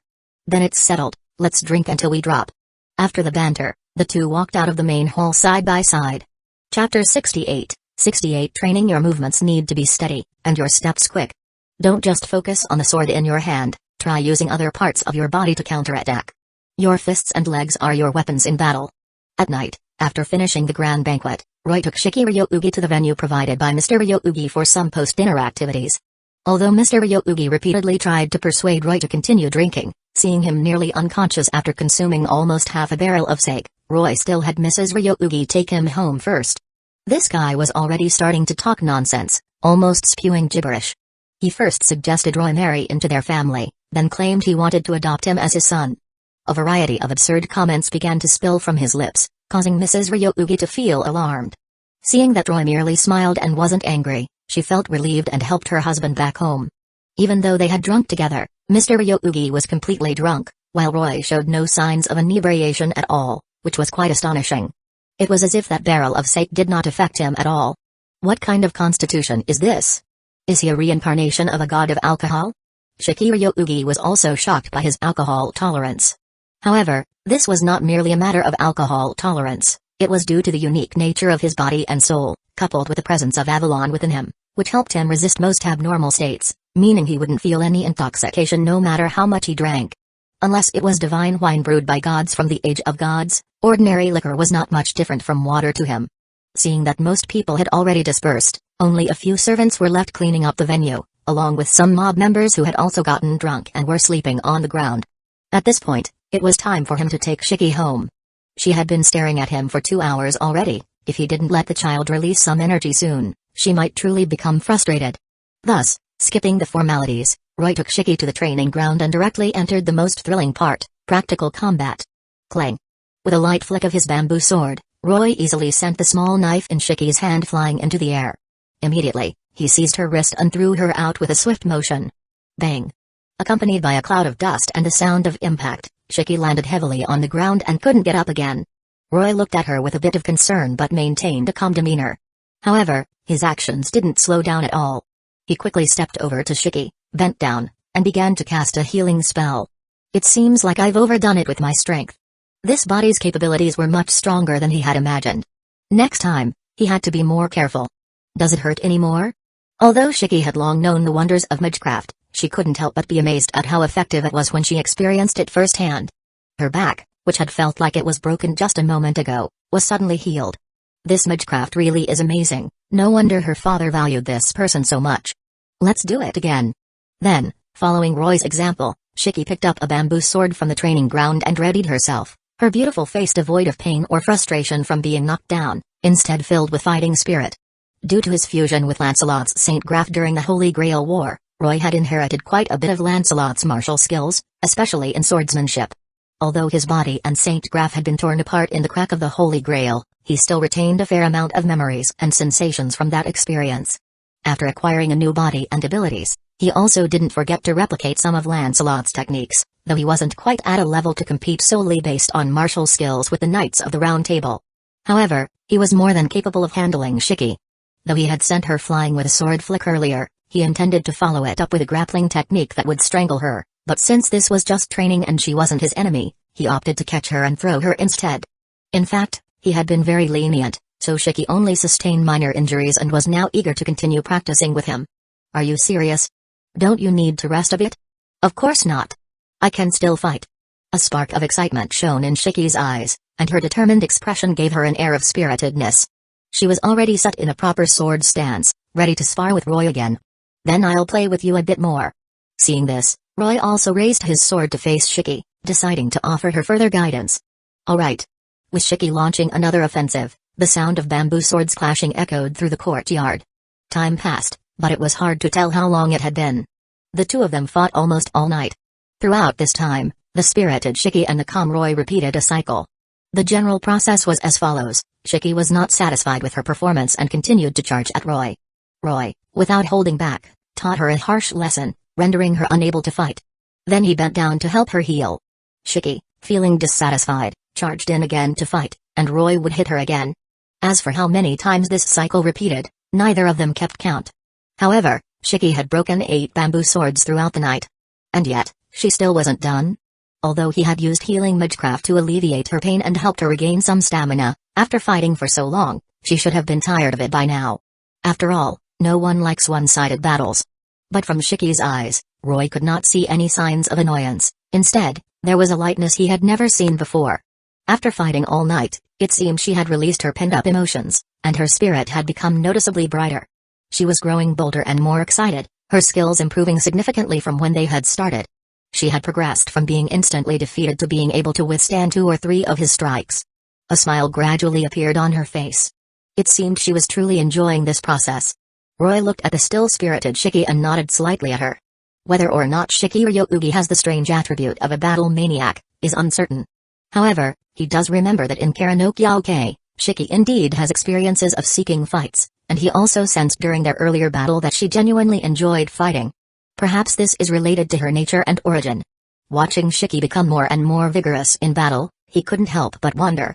Is she treating herself as a tool to vent her fighting desires? If that's truly the case, then it's quite interesting. Initially, he planned to explain her inherent flaws and improvement suggestions once she grew tired or her confidence was shaken, but seeing her so excitedly engaged in the fight saved him a lot of trouble. Feel free to hit me, no matter how long you want to fight, I'll keep you company. So, let me see how much you can improve, Shiki. It seemed that their thoughts were conveyed through the clash of swords. In that brief exchange, Shiki paused for a moment, looking at Roy, surprised. You. She was about to say something, but the next moment, the bamboo sword that came at her didn't give her that opportunity, and she could only hurriedly defend herself. Roy raised an eyebrow and said, "Don't get distracted in battle, Shiki." "I understand." What Shiki noticed was that Roy's swordplay had changed. From initially being swift to overwhelm the enemy, it gradually turned into a method of feeding her moves and guiding her. Each of his sword strikes, though appearing fierce and relentless, was controlled just right, nearly every slash at a level she could handle completely. While still at the limit, it was no longer as desperate as before. Having practiced swordsmanship since childhood, Shiki could certainly understand his intent. He was feeding her moves, wanting to help her grow in this way. What a meddlesome guy. However. "Thank you," Shiki said softly. She didn't take Roy's goodwill for granted. Gripping her bamboo sword tightly, she worked hard to parry every strike he made. In the clashes between their swords, they exchanged smiles. Bang. Bang. Bang. Bang. Bang. Bang. Bang.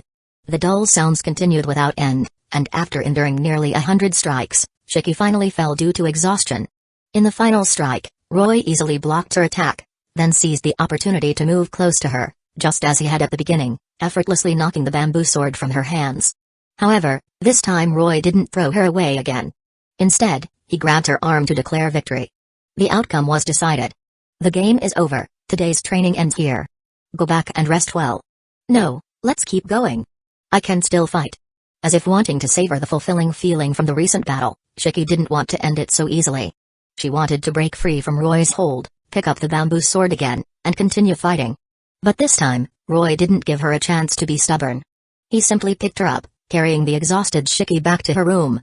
He shook his head and said, "Today's training is over, you need to rest, Shiki." "I can still keep going." "No, you can't." Roy shook his head and didn't agree with her. "Get a good night's sleep. Simply practicing hard doesn't always yield the best results. Sometimes, a balance between work and rest is essential. Rest is to conserve more energy for the next training session. Anything that needs to be done can wait until tomorrow." Finally, he softly said, "Good night." After saying that, Roy opened the door, placed Shiki back on her bed, and tucked her in before turning to leave. The remaining bedtime tidying up was not for him to do. It would not be appropriate for him to stay any longer. However, as he stepped out, Roy realized that during the evening, Mr. Ryougi seemed to have been busy drinking with him and hadn't arranged for him to stay anywhere. At this time, Shiki had already changed her clothes, and Mr. Ryougi was surely drunk, while Mrs. Ryougi must be sleeping, making it seem inappropriate for him to find anyone. Looking up at the round moon hanging in the sky, Roy jumped onto the roof of Shiki's room and simply lay down. After all, he didn't need to rest. Staying here to enjoy the moonlight for a night wouldn't be bad. In the morning, Shiki Ryougi, who had been busy the night before, looked exhausted. However, since she still had to go to school, she was woken up by the servants at the scheduled time. After a simple wash-up, Shiki Ryougi began her meal in her room. Members of the Ryougi family rarely ate together. The head of the family was very busy, and her brother didn't want to see him, so family gatherings were uncommon, with yesterday being an exception. That was because their father was hosting that strange guy, and her brother didn't dare defy their father's orders, so the whole family had gathered. Soon, the servant placed the prepared dishes on Shiki Ryougi's dining table with a respectful bow and said, "Miss, please enjoy your meal." "I understand." As usual, Shiki took the tray. However, when she picked up the utensils to eat, she realized that today's meal seemed a bit off. The white rice is the same as always, but what is this blackish lump? Red bone soup? And what's with the dust covering this fish? Is this food meant for humans? She couldn't help but wonder. Shiki Ryougi picked up a piece of a strange object that resembled meat, revealing a puzzled expression. No matter how she looked at it, she couldn't shake the feeling that these were not things normal people should eat. Although it smelled decent, its appearance definitely didn't resemble regular food. Having eaten meals prepared by the family's chef since childhood, she was very certain that this could not have been made by him. In the entire Ryougi family, only her father had the authority to change the menu freely, but he would never do something so pointless for no reason, so she roughly knew whose handiwork this was. The nearby servant, seeing Shiki's disinterested face, felt a bit nervous but forced herself to explain. "It was that sir who instructed me to serve this to you. The master said yesterday that in the Ryougi household, any order from the gentleman should be treated as a command from him, so it really is that guy? What exactly does he want? Is he trying to poison her by replacing her breakfast with these strange things? You can leave now. Just let me handle Shiki. I'll remind her to finish all the food." Shiki Ryougi gritted her teeth in annoyance and was about to tell the maid to fetch a normal breakfast from the kitchen when a male voice from the window interrupted her. Then, the elusive Roy jumped in through the window. "Good morning, Shiki." "Good morning, my foot. Can't you use the front door?" Shiki Ryougi looked at Roy, who seemed completely unfazed, feeling even more frustrated. "What are these things? Are they really meant for people to eat?" Without hesitation, Roy replied, "They're for you to eat." The two shared a brief glance before chaos ensued. Shiki Ryougi pulled out a spare bamboo sword from the room and chased after Roy, who kept dodging. For a moment, they began to playfully fight in the room. It looks like they have a really good relationship. Seeing the two start to play around, the nearby servant nodded slightly and decisively turned to leave. She saw nothing. Fortunately, it was just a brief moment of chaos before they stopped and returned to the more important matter of eating. "Shiki, it's time to eat." Roy pointed at the strange dishes on the tray and continued. "Can we really eat this?" With a blank expression, Shiki picked up a piece of unidentifiable meat and held it out to him. "Of course." Roy didn't hold back and directly opened his mouth to eat the meat that Shiki had handed to him. It was breakfast that he had prepared himself. Could he not know whether it was edible? The appearance might have been a bit off, but it was actually very nutritious. He actually ate it. This one bite from Roy left Shiki Ryougi stunned. Actually, it doesn't taste bad, it's just that the texture is a bit like rubber candy. After finishing, Roy couldn't help but share his thoughts. Seeing the doubtful look on Shiki Ryougi's face, he felt the need to explain further. These are very rare magical materials, they've just been specially processed so they can be used in cooking. Eating them will help with your upcoming magical studies. Recalling his own beginnings, when he had been force-fed a large amount of magical dust by the Count without any processing, he realized that Shiki Ryougi was incredibly lucky. She only needed to take them regularly to steadily increase her strength. Such a wonderful opportunity, and she was actually considering refusing? Even Mr. Ryougi, upon hearing about his miraculous dietary therapy, had inquired if he could arrange a portion for himself. Although he was a bit old, he still had the heart to improve. However, Roy directly refused him, citing insufficient materials. At this point, it was too late for him. Even if he ate them, it would just be a waste of materials and manpower, and it wouldn't mean anything, so he felt it was pointless. The disappointment was clearly visible on his face. So you mean eating these will make me stronger? Shiki Ryougi finally understood what Roy was implying. Although they looked terrifying, they actually smelled decent. However, if it were true, as in the Norse myth where the hero Sigurd became stronger by eating Fafnir's heart, she might as well give it a try. Noticing the peculiar thoughts in her mind, Roy couldn't help but chuckle. Of course, it's not that simple. Did you really think this was dragon meat from mythology? It's just meant to help you accumulate some magical power, and slightly enhance your physical condition and magical energy, allowing you to adapt better in the upcoming training. If it were that easy to become strong, then there would be heroes everywhere. Moreover, he was merely using magical materials from his orange stock. This wasn't Fafnir's heart or dragon's blood, and it definitely wouldn't have such miraculous effects. So don't think you can achieve everything at once, take it slow, Shiki. In any case, eating this will be helpful, right? If that's the case, I'll eat it. After hearing Roy's words, Shiki wasn't too disappointed. Having seen him eat it, she felt less resistant to the strange food before her. Taking a deep breath, she lowered her head and quickly devoured the peculiar dishes in a whirlwind manner. In just a few minutes, the plate was completely cleared, but her expression looked a bit odd. Although the taste isn't bad, the texture is so strange. It feels like I just ate a rag. Here, drink some water. Thanks, gulp gulp. She took the cup of water that Roy had prepared and drank it all down, finally finishing this unforgettable breakfast. If possible, she didn't want to touch these strange dishes again. Where are you going? Shiki Ryougi habitually picked up her backpack, preparing to go to school. Can't you see? I'm going to school. It's not the weekend again today. Even the daughter of the Yakuza family had to focus on her studies. No. Roy shook his head. You don't have to go to school for the next semester, I've already had your father ask the school for a long leave for you. A long leave for a semester? This surprised Shiki Ryougi, but recalling her father's respectful attitude toward Roy yesterday, she had no doubt that as long as Roy gave the order, he would do anything. So getting a long leave for a semester was no problem at all. But what should I do now? What else is there to think about? Of course, we get straight to the point and start your training. Roy smiled slightly, tossing the training outfit he had prepared into her hands, his face brimming with eagerness. Although he had mainly come to see the Void Shiki again, after probing for a long time, there was still no response from her. Though this left him somewhat regretful, training had to continue. Coincidentally, last night, while looking at the moon from the rooftop, he had come up with a complete training plan. Although it was a bit strict, with his ability to heal at any time and Shiki's own talent, he was confident the plan would work. If she really wanted to become stronger, she should prove it to him with all her effort. Shiki, I will turn you into a qualified demon hunter in 3 months, capable of handling ordinary Magus with ease and not faltering against elite Magus. Roy said seriously. Moreover, I'll help you awaken the powerful forces hidden within your body, so you won't have to awaken only when you're on the verge of losing.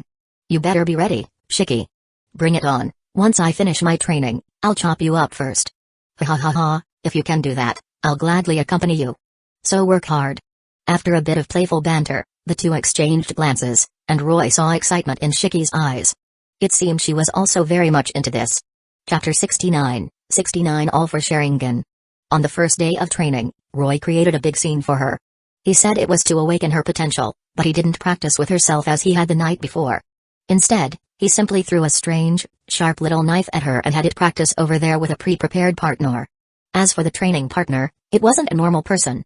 He had somehow found a strange puppet over 2 meters tall.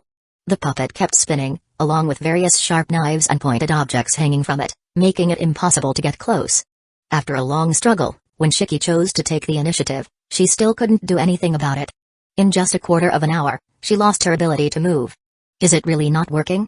Compared to the precarious situation Shiki was in below, Roy was merely observing the changes in her condition with seriousness. Several attempts yielded no results as he expected. However, when he saw her defeat, he snapped his fingers, stopping the puppet. According to the original plan, he shouldn't have stopped the puppet here because he hadn't pushed her into a true deadlock yet. The arrival of such immense power is never without reason, especially in the case of Shiki's legendary mystic eyes of death perception. To briefly explain the mystic eyes of death perception, everything originates from the root. If there is a birth, there must be an end, which we refer to as death. The end of something is predetermined from the moment it is born. When something flows from its root, its death has already been determined by the root. If there were a pair of eyes capable of connecting to the root and seeing the death of things, we would call them the mystic eyes of death perception. This is a power that even the gods in myths do not possess. Therefore, for Shiki to acquire it is difficult as hell. In Karanokyoke, without the death of Shiki, Shiki would not have gained her most powerful weapon, the mystic eyes of death perception. However, Roy could not let Shiki die just for a pair of mystic eyes, even if those eyes were a miracle of the root. These past few days he had been trying to call out to Void Shiki, but she never responded to him. In order to help Shiki awaken her mystic eyes of death perception, he had no choice but to resort to this underhanded method. Only by experiencing death can one have a chance to obtain the mystic eyes of death perception. As long as he keeps Shiki hanging on the edge of life and death, he could stimulate her to awaken her mystic eyes of death perception through this external stimulus. But if he were to take action himself, he couldn't bring himself to do it. So he hurried to Tuko's place to have her custom-made self-regulating puppet equipped with weapons. Fortunately, as a grand puppeteer, she had as many of these common puppets as she wanted. So Roy simply brought back several suitable puppets for training. However, the results didn't seem impressive. Although Shiki had been precariously hanging on the edge of danger, was this machine not enough for the so-called life and death struggle? If that's the case, should he get a few more to try? Though he thought that, Roy quickly stopped the puppet and swiftly jumped down from the high platform, lifting the injured Shiki and giving her the simplest treatment. The bleeding quickly stopped, and her wounds healed.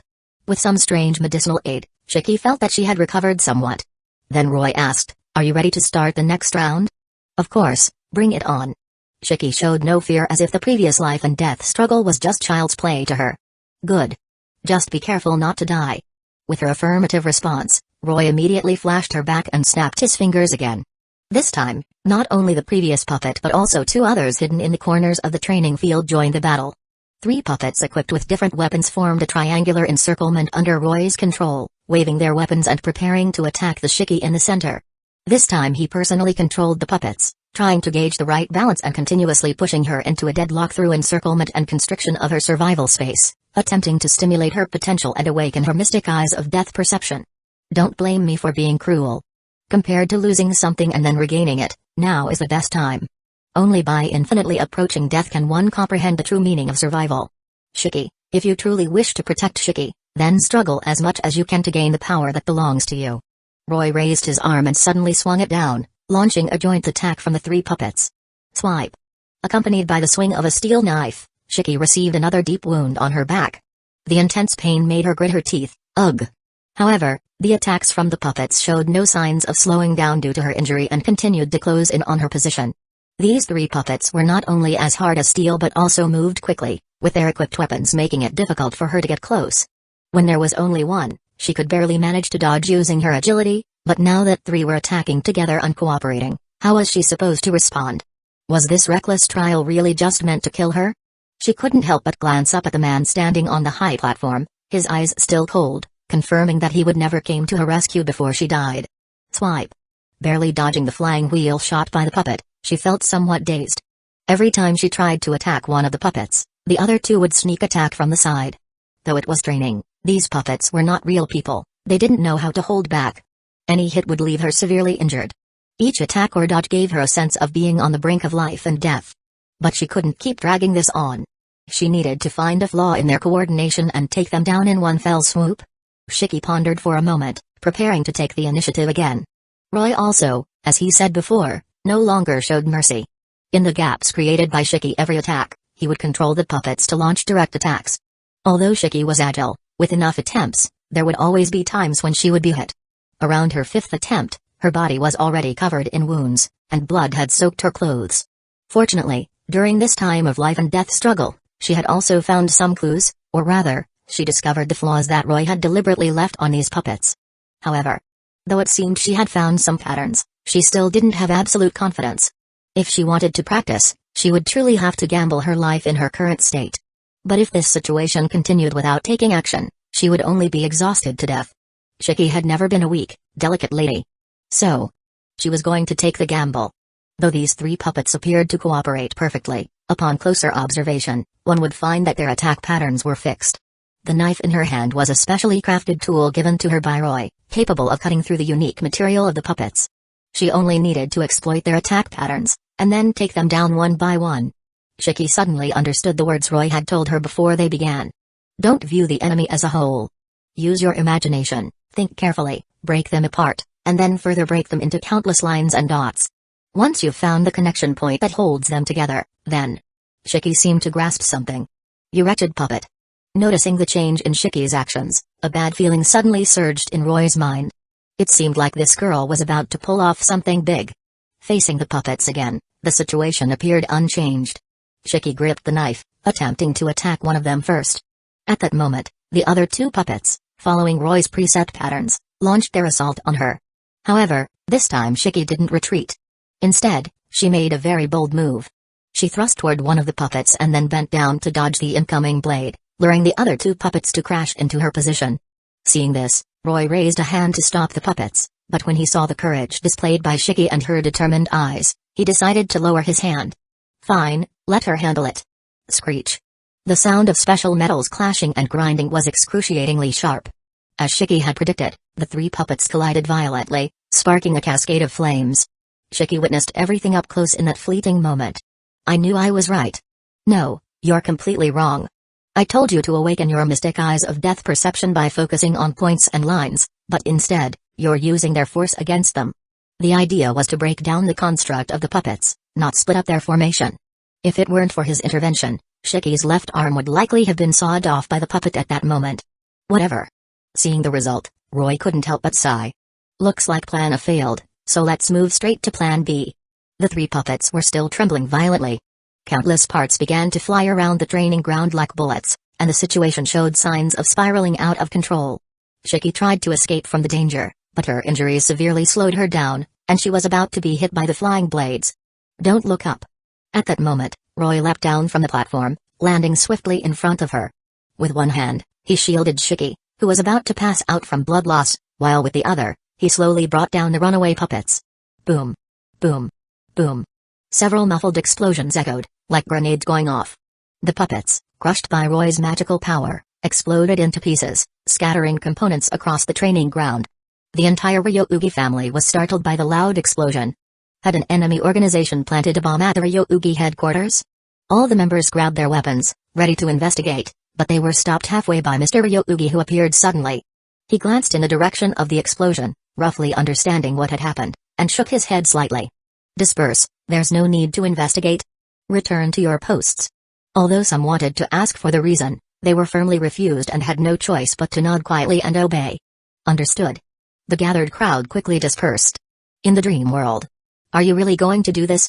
Even if you succeed, are you sure this girl won't hate you? If using ordinary methods could help her activate the mystic eyes of death perception, I obviously wouldn't resort to such extreme measures. But the ordinary methods don't work, so this is the only option. Rather than waiting for her to awaken the mystic eyes after losing someone precious, helping her gain this power now is undoubtedly the best choice. Is it worth it? She won't understand your intentions. It doesn't matter. I owe her my life. Whether she understands or not is her choice, but whether I do this is mine. Even if she ends up resenting me, so what? Sigh. Fine, fine. Since you're closely connected to that one, do whatever you want. If something goes wrong, she won't come after me. I'm counting on you then, Merlin. Roy bent down and, in a rare gesture, bowed to Merlin. Sigh, you. In the dream world, in the familiar Avalon once again, Merlin, who had been absent for a while, and Roy were having another tea-chat in the realm of dreams. At first, Merlin was quite happy to see Roy, who hadn't visited him in a long time. He hadn't even had time to set up the dreamscape for tea, but this time, Roy brought a huge task right from the start. This turned Merlin's smiling face into a bitter one.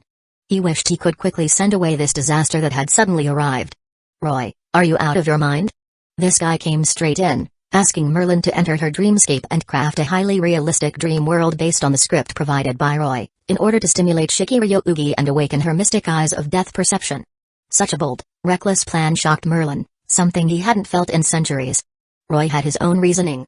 After trying so many things, he had decided that since external stimuli between life and death couldn't help awaken the mystic eyes, he would directly replicate the conditions from Karanokyoke, having Shiki Ryougi experience the pain of losing Shiki in the dream, thereby helping her unlock the mystic eyes. He wanted to try every possible option until he succeeded without sacrificing Shiki. Although Roy had some experience with illusion magecraft, crafting a dream world as realistic as reality was far beyond his capability. Worse, Shiki Ryougi might notice the illusion and become guarded, which would cause the plan to fail. So, he sought the help of the strongest illusionist in the moonlit world, none other than the scoundrel Merlin, who also happened to be a swordsmanship master.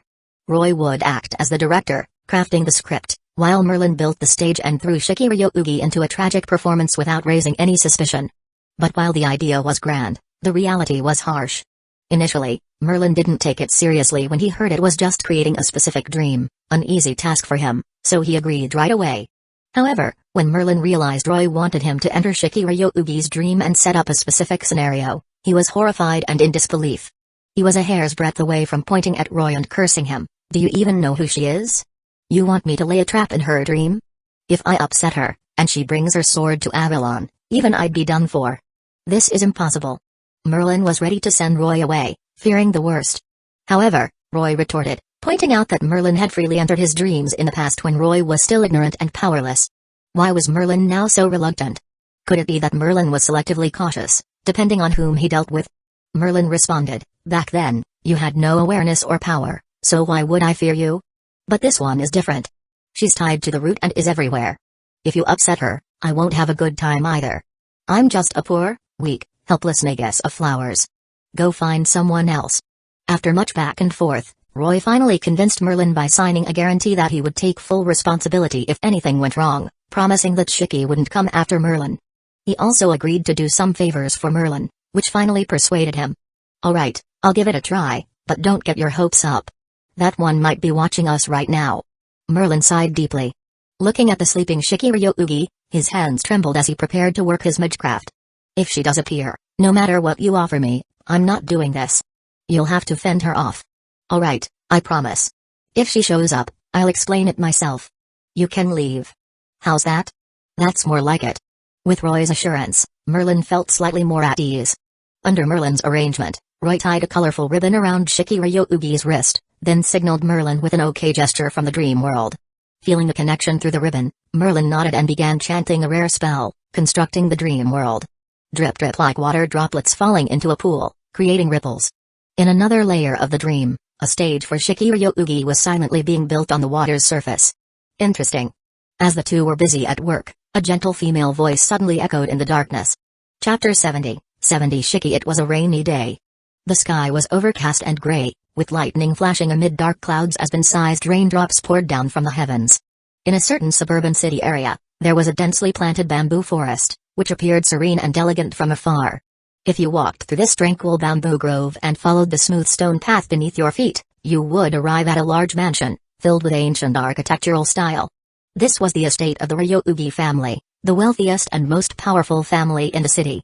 However, today, the mansion seemed unusually empty. Something out of the ordinary had quietly occurred. A pool of blood mixed with rainwater was flowing down, seeping into the muddy earth. In the rain stood a figure, and at her feet lay a headless corpse, still gushing blood. The severed head nearby seemed to tell the story of the victim's final moments of terror and pain. The cruelty of the murderer was fully revealed in this moment. If you looked closely, the figure in the rain gradually became clearer. It was a young girl in a kimono, staring down coldly at the corpse before her, motionless and indifferent. The girl's name was Shiki Ryougi, the eldest daughter of the Ryougi family, the most prominent family in the city, and also the next head of the family. This land belonged to her. Due to her upbringing and nature, she usually maintained a cold demeanor. But this coldness was not the reason she could remain so composed in the face of the headless body before her. Seeing the decapitated corpse, she did not scream or run away like a normal person, nor did she call the police. She simply stood there silently, allowing the mixture of blood and rain to fall on her body. The entire world was eerily silent.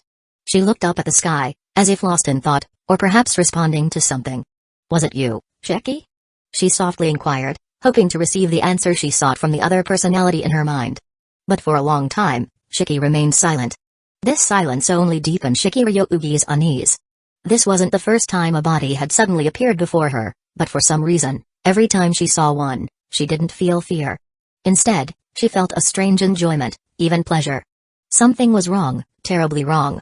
Although Shiki Ryugi admitted that she was not naturally kind-hearted, that she harbored a desire to kill, to experience the sensation of plunging a knife into a human body, to witness life slipping away before her. This feeling had existed for a long time and had recently grown stronger. But the difference between humans and animals is the ability to restrain desires, and Shiki Ryugi had been suppressing her nature all along. She did not want to take life for such absurd reasons, and she had always adhered to her grandfather's teachings. One can only kill one person in a lifetime. Yes. Because in the end, it will kill you, so we are granted the right to kill only once. Looking at the body on the ground and then at her own hands, Shiki Ryugi was certain she hadn't killed anyone. But why had this person died in front of her during her moment of distraction? The strong scent of blood mixed with lingering warmth, coupled with the stirring in her heart, forced her to wonder if her other personality, Shiki, was responsible. Shiki was another personality that existed within her. They were mutually dependent, coexisting. But she also knew that Shiki harbored an even stronger urge to kill than she did. However, she was the dominant personality, and Shiki was secondary. Under her control, Shiki could not use their shared body to kill, so what exactly was going on? But with the body right before her, who else could the murderer be but Shiki? Standing in the rain, Shiki Ryugi mulled over the possibilities, falling deeper into self-doubt. If Shiki had truly taken control of her body during a moment of distraction and committed murder, what should she do? Should she turn herself in? Or? Drip drip, the sound of rain hitting the stone path was crisp, and the noise of wooden clogs striking the stone was loud and grating. On the quiet bamboo path, a tall figure in a black kimono, wearing a demon mask, appeared behind Shiki Ryugi. Thud thud thud, his footsteps were heavy, making no effort to hide. This quickly caught Shiki Ryugi's attention. She turned sharply to see the tall male figure gazing at her from not far away. The mask concealed his face, leaving Shiki Ryugi unable to see it. All she could make out was the demon-like mask made of iron. It was like the Hanya masks depicted in ancient paintings, yet, for some reason, Shiki Ryugi felt a strange sense of familiarity with the figure that appeared in the rain. The demon-like mask, rather than inspiring fear, gave her a sense of peace. The eyes beneath the mask, though deep, were familiar, as if she had seen him somewhere before, though she couldn't quite recall. Instinctively, she felt that this mysterious figure could answer her questions. So she pressed him, "Who are you? Do you know what's happening? Can you help me?" Even Shiki Ryugi wasn't sure why, but from the moment she laid eyes on him, she subconsciously wanted to rely on this figure. The mysterious figure did not answer her. He simply gazed into Shiki Ryugi's eyes, then suddenly extended his arm, pointing into the distance. Shiki followed his direction. Buzz, with a deep rumble, the entire world seemed to collapse. Boundless darkness flooded her vision, and in her confusion, Shiki Ryugi closed her eyes again, immediately losing consciousness. The world soon inverted, leading her to the next stage. Before his eyes was nothing but desolation. A late breeze blew from an unknown direction, carrying a hint of blood. In this blood-stained wasteland, only Shiki and Shiki remained. Yes, just the two of them. In this dim and oppressive world, two personalities shared the same body, wandering aimlessly. However, this time, Shiki had control of the body, and Shiki could only observe. Unable to do anything, unable to speak, Shiki could only watch as Shiki made his choices. At some point, after walking for a long time, Shiki felt his throat dry, and his legs growing heavier. He swallowed and took heavy steps forward.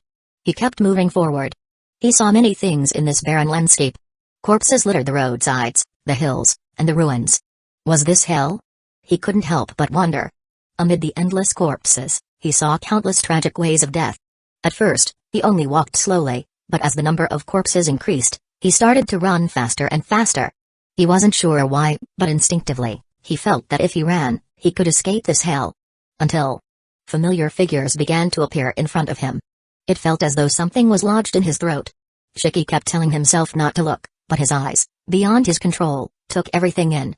The figures closest to him were members of the Ryugi clan, and then the corpses of the servants.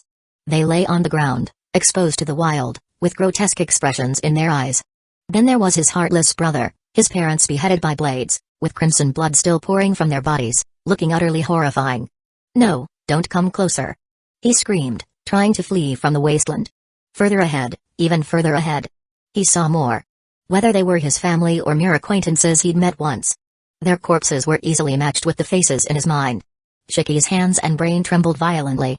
He ran through the corpses as if trying to escape, not wanting to see any more, unwilling to record each death in his mind. Before he realized it, his vision blurred, filled with hot tears. He wanted to wipe them away, but all he could smear was a deeper shade of blood. Where was this? What had happened? Why did it turn out like this? Where was Shiki? "Shiki, are you still there? Come out and save me, Shiki." Shiki ran, sobbing like a wounded child, constantly calling out the most familiar name from his lips. As if her appearance would make all this tragedy vanish into thin air. Suddenly, Shiki stopped in his tracks. Before him appeared a familiar figure. The familiar short hair, the back, and the beautiful kimono he had seen countless times. It was Shiki.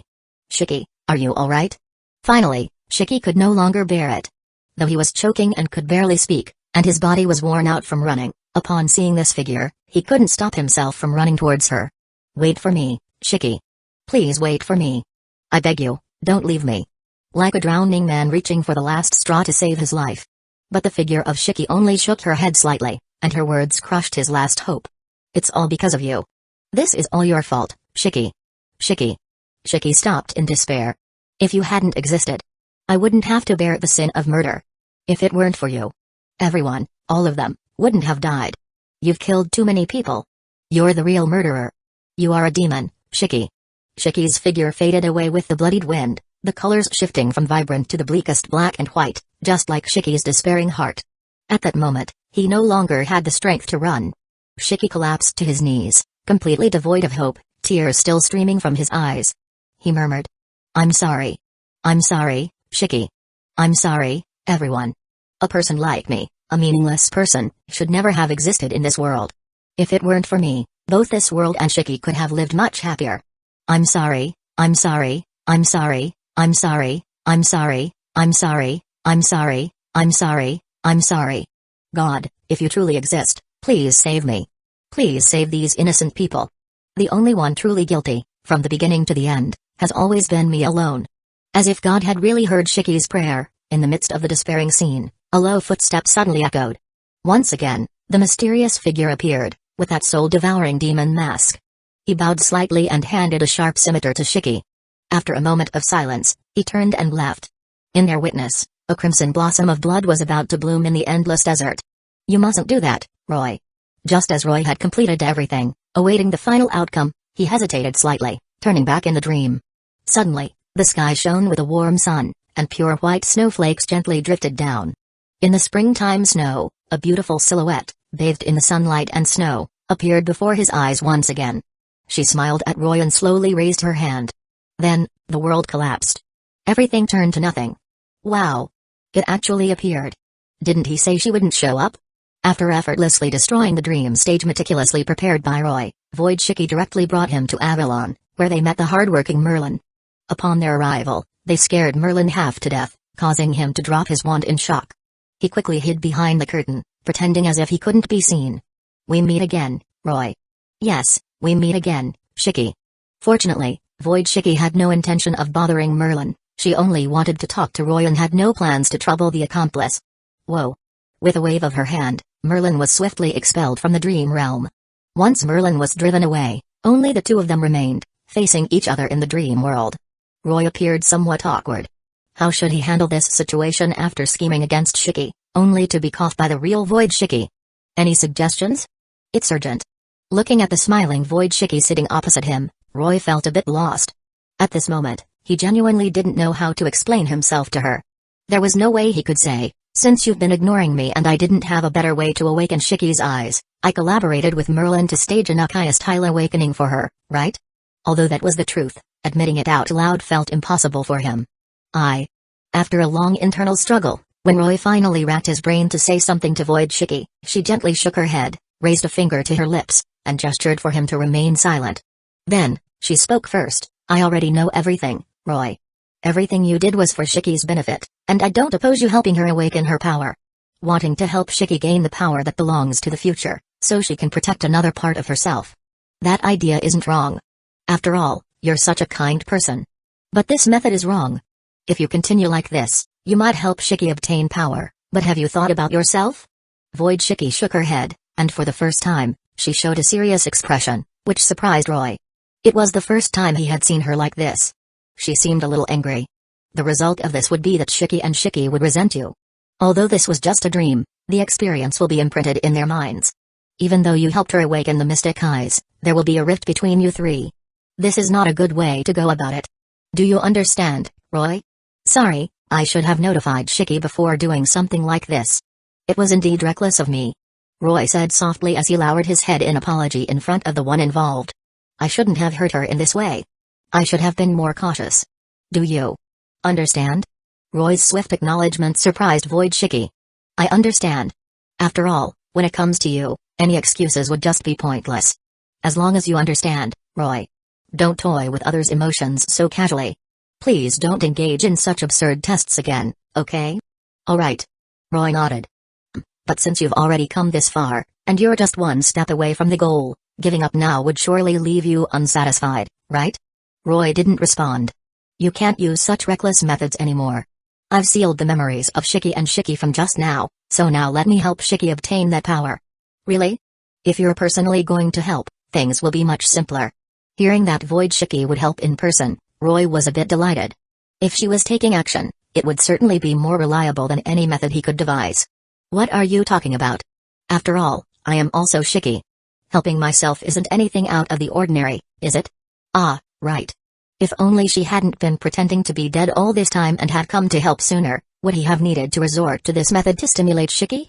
Ordinary training in swordsmanship, magecraft, and physical conditioning wasn't enough to significantly strengthen Shiki.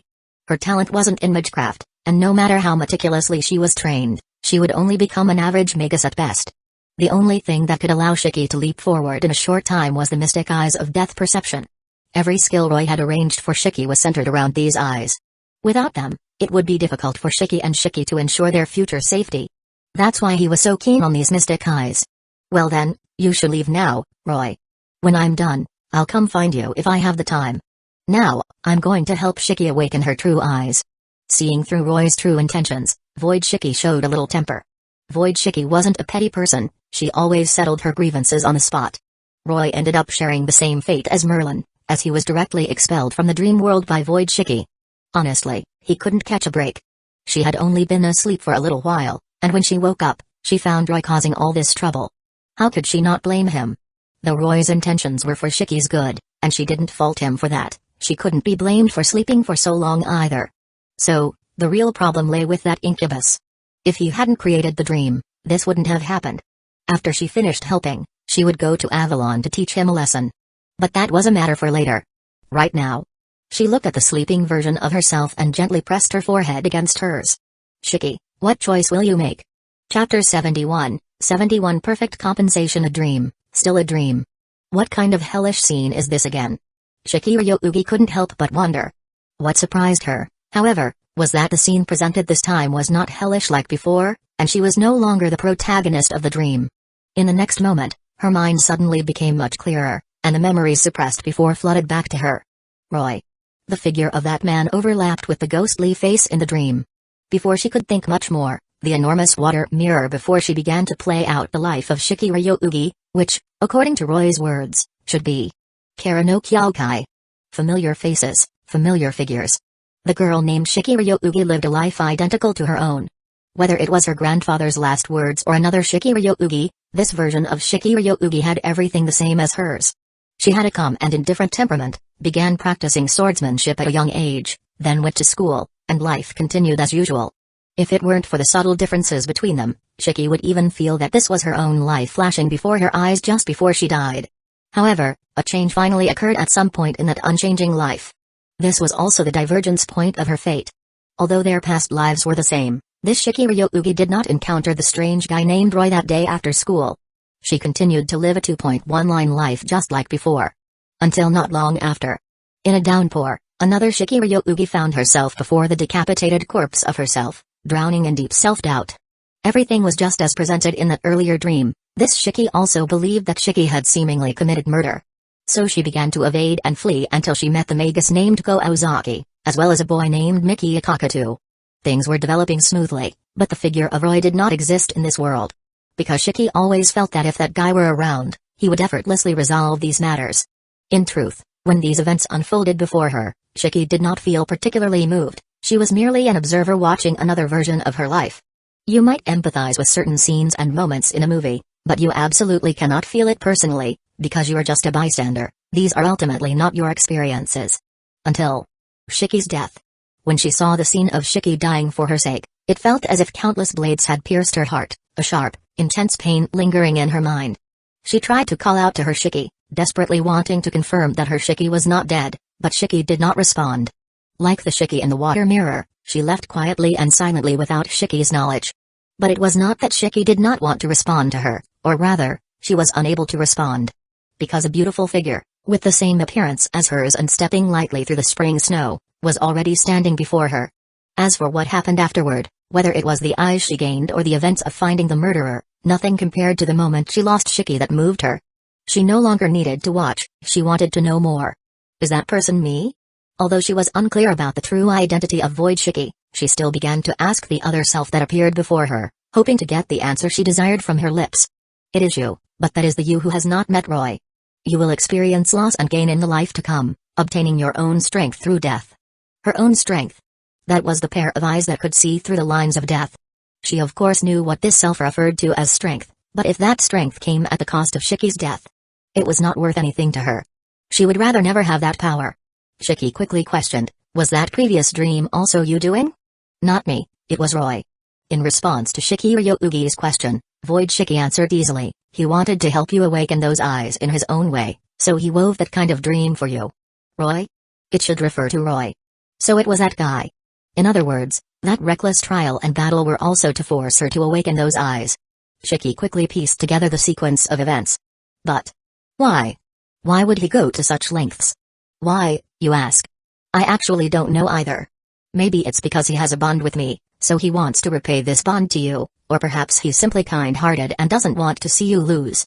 After all, he is gentle like that, even a bit self-righteous, always wanting to bear everything alone and not let others know. It was as if she understood Roy very well, completely unconcerned whether Shiki was listening to her words, continuing to speak to herself. Although he had prepared a lot in advance, he still didn't feel it was secure enough, worrying that she would lose Shiki again in the future. That's why he used such extreme methods to help you obtain the strength that you would only gain in the future, even at the cost of being hated or resented by you. He always imposes his arranged redemption on others, just like that tragic saint during the Holy Grail War. But everything he does is based on the best choices for the future. So, please don't hold a grudge against him, okay? Shiki. Void Shiki slowly approached, gently resting her forehead against Shiki Ryougi's, gazing into her now ice-blue eyes. Shiki, according to the plan, I should seal this memory of yours. According to cause and effect, I shouldn't meet you at this moment, let alone say so much to you. But since I met Roy, it seems I've also made some significant changes. So, I've decided to assist his plan and to help you once. Next, I will help you gain that power of the future in advance. I hope you can use these eyes you have obtained to see all the truths and essences. I hope you can walk toward a better future and also hope you can try to keep up with his pace, becoming his support when he is in trouble in some future. Void Shiki paused slightly as if leaving 10 seconds for Shiki Ryougi to react. Only after she nodded did Void Shiki smile and continue speaking. It seems you have also made your own choice, Shiki. So please do not let me down.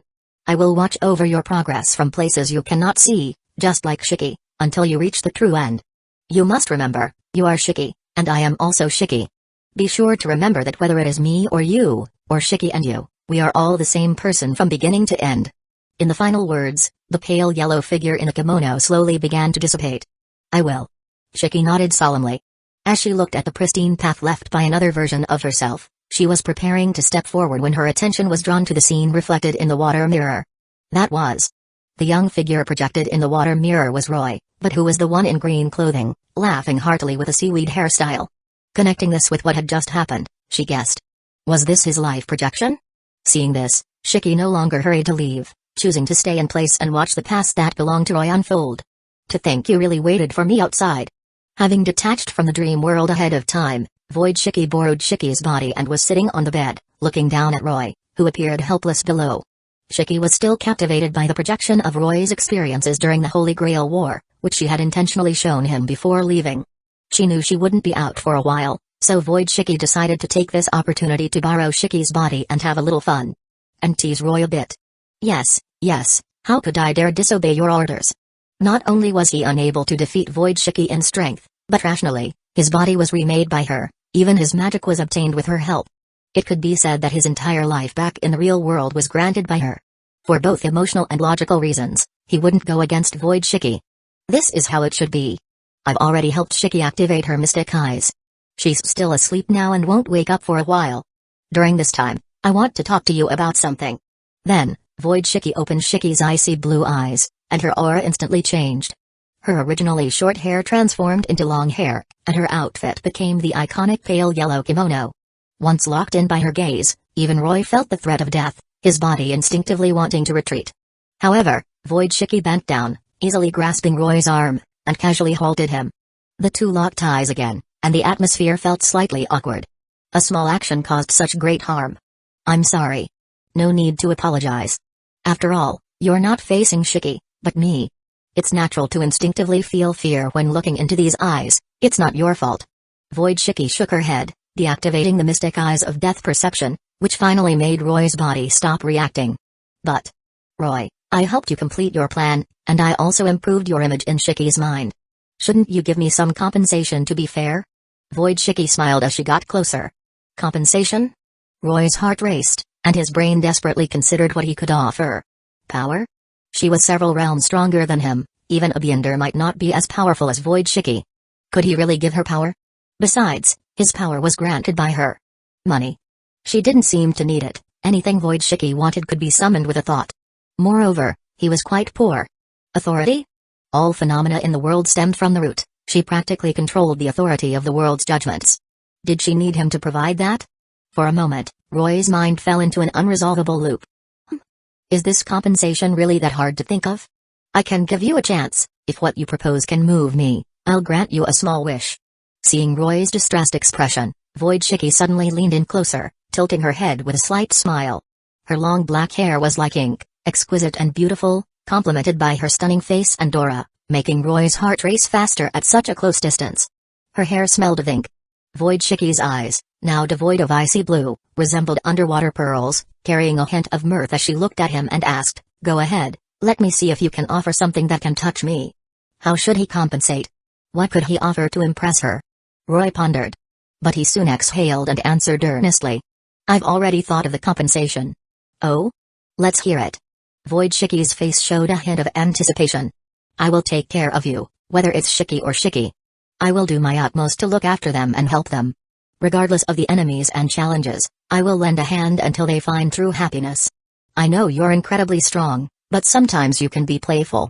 If you want, I'll accompany you in your fun and mischief until you're happy and satisfied. That's about all I can do, Shiki. I just enjoy wandering around, it's not that I'm playful. Void Shiki looked surprised, then retorted with a hint of dissatisfaction. But, are you serious about that? Of course. Roy nodded. Very well, this compensation is perfect? Void Shiki smiled, then lightly tapped Roy's head with her fingertip, asking, Roy, do you have any wishes you want to fulfill? As long as they're not too outrageous, I can help you achieve them. I have one, and I've wanted it for a long time. Oh? So soon? Don't you want to think it over a bit more? As long as it's not something like traversing the universe or directly becoming a Beyonder, I can achieve it. Even resurrecting the dead and attaining immortality is possible.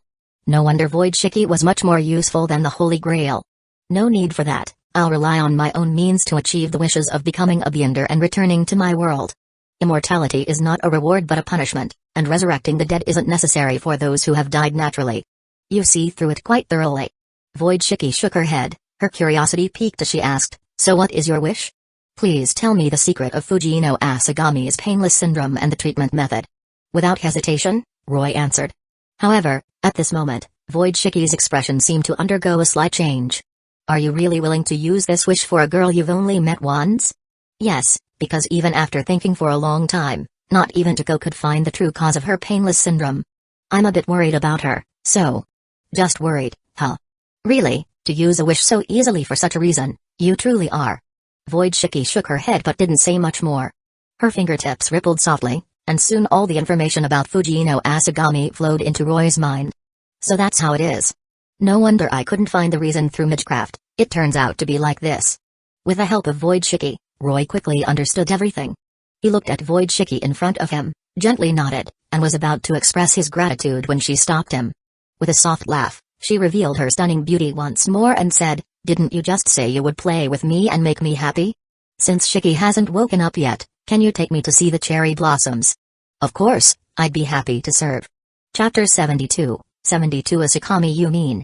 My body's abnormalities aren't congenital. Fujino Asagami widened her eyes in disbelief as she looked at the young man who had suddenly brought her here. In response, Roy merely nodded slightly. "Yes. To understand the situation, we need to go back a few hours." Fujino Asagami. Today, she was supposed to be attending classes normally at school when the young man she had met 2 days earlier barged into the classroom. Following the aura of the butterfly bracelet, Roy burst in and shouted loudly, "Asagami!" This sudden intrusion startled Fujino Asagami, causing her to stand up abruptly from her seat. Roy's unexpected arrival also successfully plunged the previously noisy classroom, still in music class, into silence. Both the teacher and classmates stared wide-eyed at the young man who had intruded into the girls' school. However, after a brief moment of silence, the entire class erupted in excitement due to this unfamiliar man, who had a special aura and was tall and handsome. The heated atmosphere reached its peak after Roy walked in. He was already a standard handsome guy, but after undergoing reconstruction by Void Shiki, he seemed to have gained a bit more charm and approachability. While this didn't offer any substantial enhancement, it made it easier for ordinary people to feel favorably towards him. No one could dislike a handsome guy, right? Seeing this, the female teacher on duty had to maintain order while stepping forward to intervene. However, her quick act of tearing off a note and discreetly handing over a phone number couldn't be hidden. "How cunning you, sensei. You actually snuck away." This action was as clear as day, making her an immediate enemy of all the girls. "Shut up. Do you know how hard it is for me to encounter a desirable male while working at a girls' school every day?" Nevertheless, Roy didn't refuse, he simply smiled slightly and accepted the note from the teacher, slipping it into his pocket. Meanwhile, the female classmates surrounding Fujino Asagami kept discussing, "Is he her boyfriend? Is he her boyfriend?" I didn't expect that seemingly obedient Fujino Asagami would actually find a boyfriend. And he's a big handsome guy. So cool, just like a gangster from the movies. Huh? How did they recognize that he used to be a gangster? Is a woman's sixth sense really that accurate? Ignoring their chatter, Roy quickly approached Fujino Asagami and lifted her up in front of the entire class. Then, as the teacher attempted to stop him again, he handed her the leave slip he had obtained from the principal and hurriedly left with Fujino in his arms. Before leaving, he didn't forget to greet everyone and reminded them, "Don't lose focus, everyone, make sure to pay attention in class." His series of actions flowed smoothly, leaving the teacher, who seemed to be experiencing heartbreak, standing there in a daze. In a lost state, she murmured, "This class will be self-study. It's over, I've socially died, there's no going back, absolutely no way to return. If I meet my good friends again, I'll definitely be interrogated about my relationship with this person." However, Roy didn't pay attention to Fujino Asagami's intense inner turmoil. He immediately took her to a small clinic he had just rented. He then carefully examined her body, combining the information revealed by Void Shiki analysis, and quickly arrived at his own conclusions. Afterward, he tossed a set of clothes to Fujino and expressionlessly recorded the information, turning back to say, "That's right, your congenital insensitivity to pain is not innate but a condition deliberately cultivated later in life." "Not innate?" Upon hearing this conclusion, Fujino was so shocked she didn't know what to say. True congenital insensitivity to pain means one cannot feel any pain from birth, but that's not you, it's a result of external factors. After we parted last time, I had someone check your records, and from the person I trust the most, I learned all the details. So I can be sure your insensitivity to pain is absolutely not congenital. Saying this, Roy handed over some documents he had taken from Fujino's father. The culprit behind all this is actually your father, or rather, your stepfather. After learning the truth, I went to your house and gave him a good beating. After some torture, he finally agreed to hand over these files. Take a look for yourself. You went to my house and beat up my father? Roy's words shocked Fujino. She had not kept track of how many bodyguards were at her home. You managed to storm in alone, beat up my father, and then escape with me from school? This is too surreal. What is this? However, as Roy said, The documents detailed the records and bills of painkillers prescribed specifically for Fujino by her stepfather at the hospital. Both the time and the amounts were recorded very clearly, and everything was stamped with the hospital seal. The evidence was irrefutable. Her father was the culprit. But why did he do this? Why did he treat her this way? Upon learning that the truth behind her insensitivity to pain was a deliberate act by her father, Fujino was deeply shaken. Do you want to know the truth? Glancing at the distraught Fujino, Roy asked. But before that, can you tell me who you are? How did you obtain this information? In the face of such a devastating situation, despite being distraught, she was still able to think rationally and not succumb to despair. This reaction surprised Roy. He had originally thought about how to comfort her. Unexpectedly, she turned out to be unexpectedly strong. I'm a magus, or rather, a magician. I am the one who controls magic. Roy answered honestly. Magic really exists? It turns out it's not just in fairy tales. Fujino easily accepted this premise. You're not going to doubt it at all? No need to doubt, I believe you. Being able to bypass security, stealthily enter the school to take her away, and obtain such related information from her home, this person's identity couldn't possibly be simple.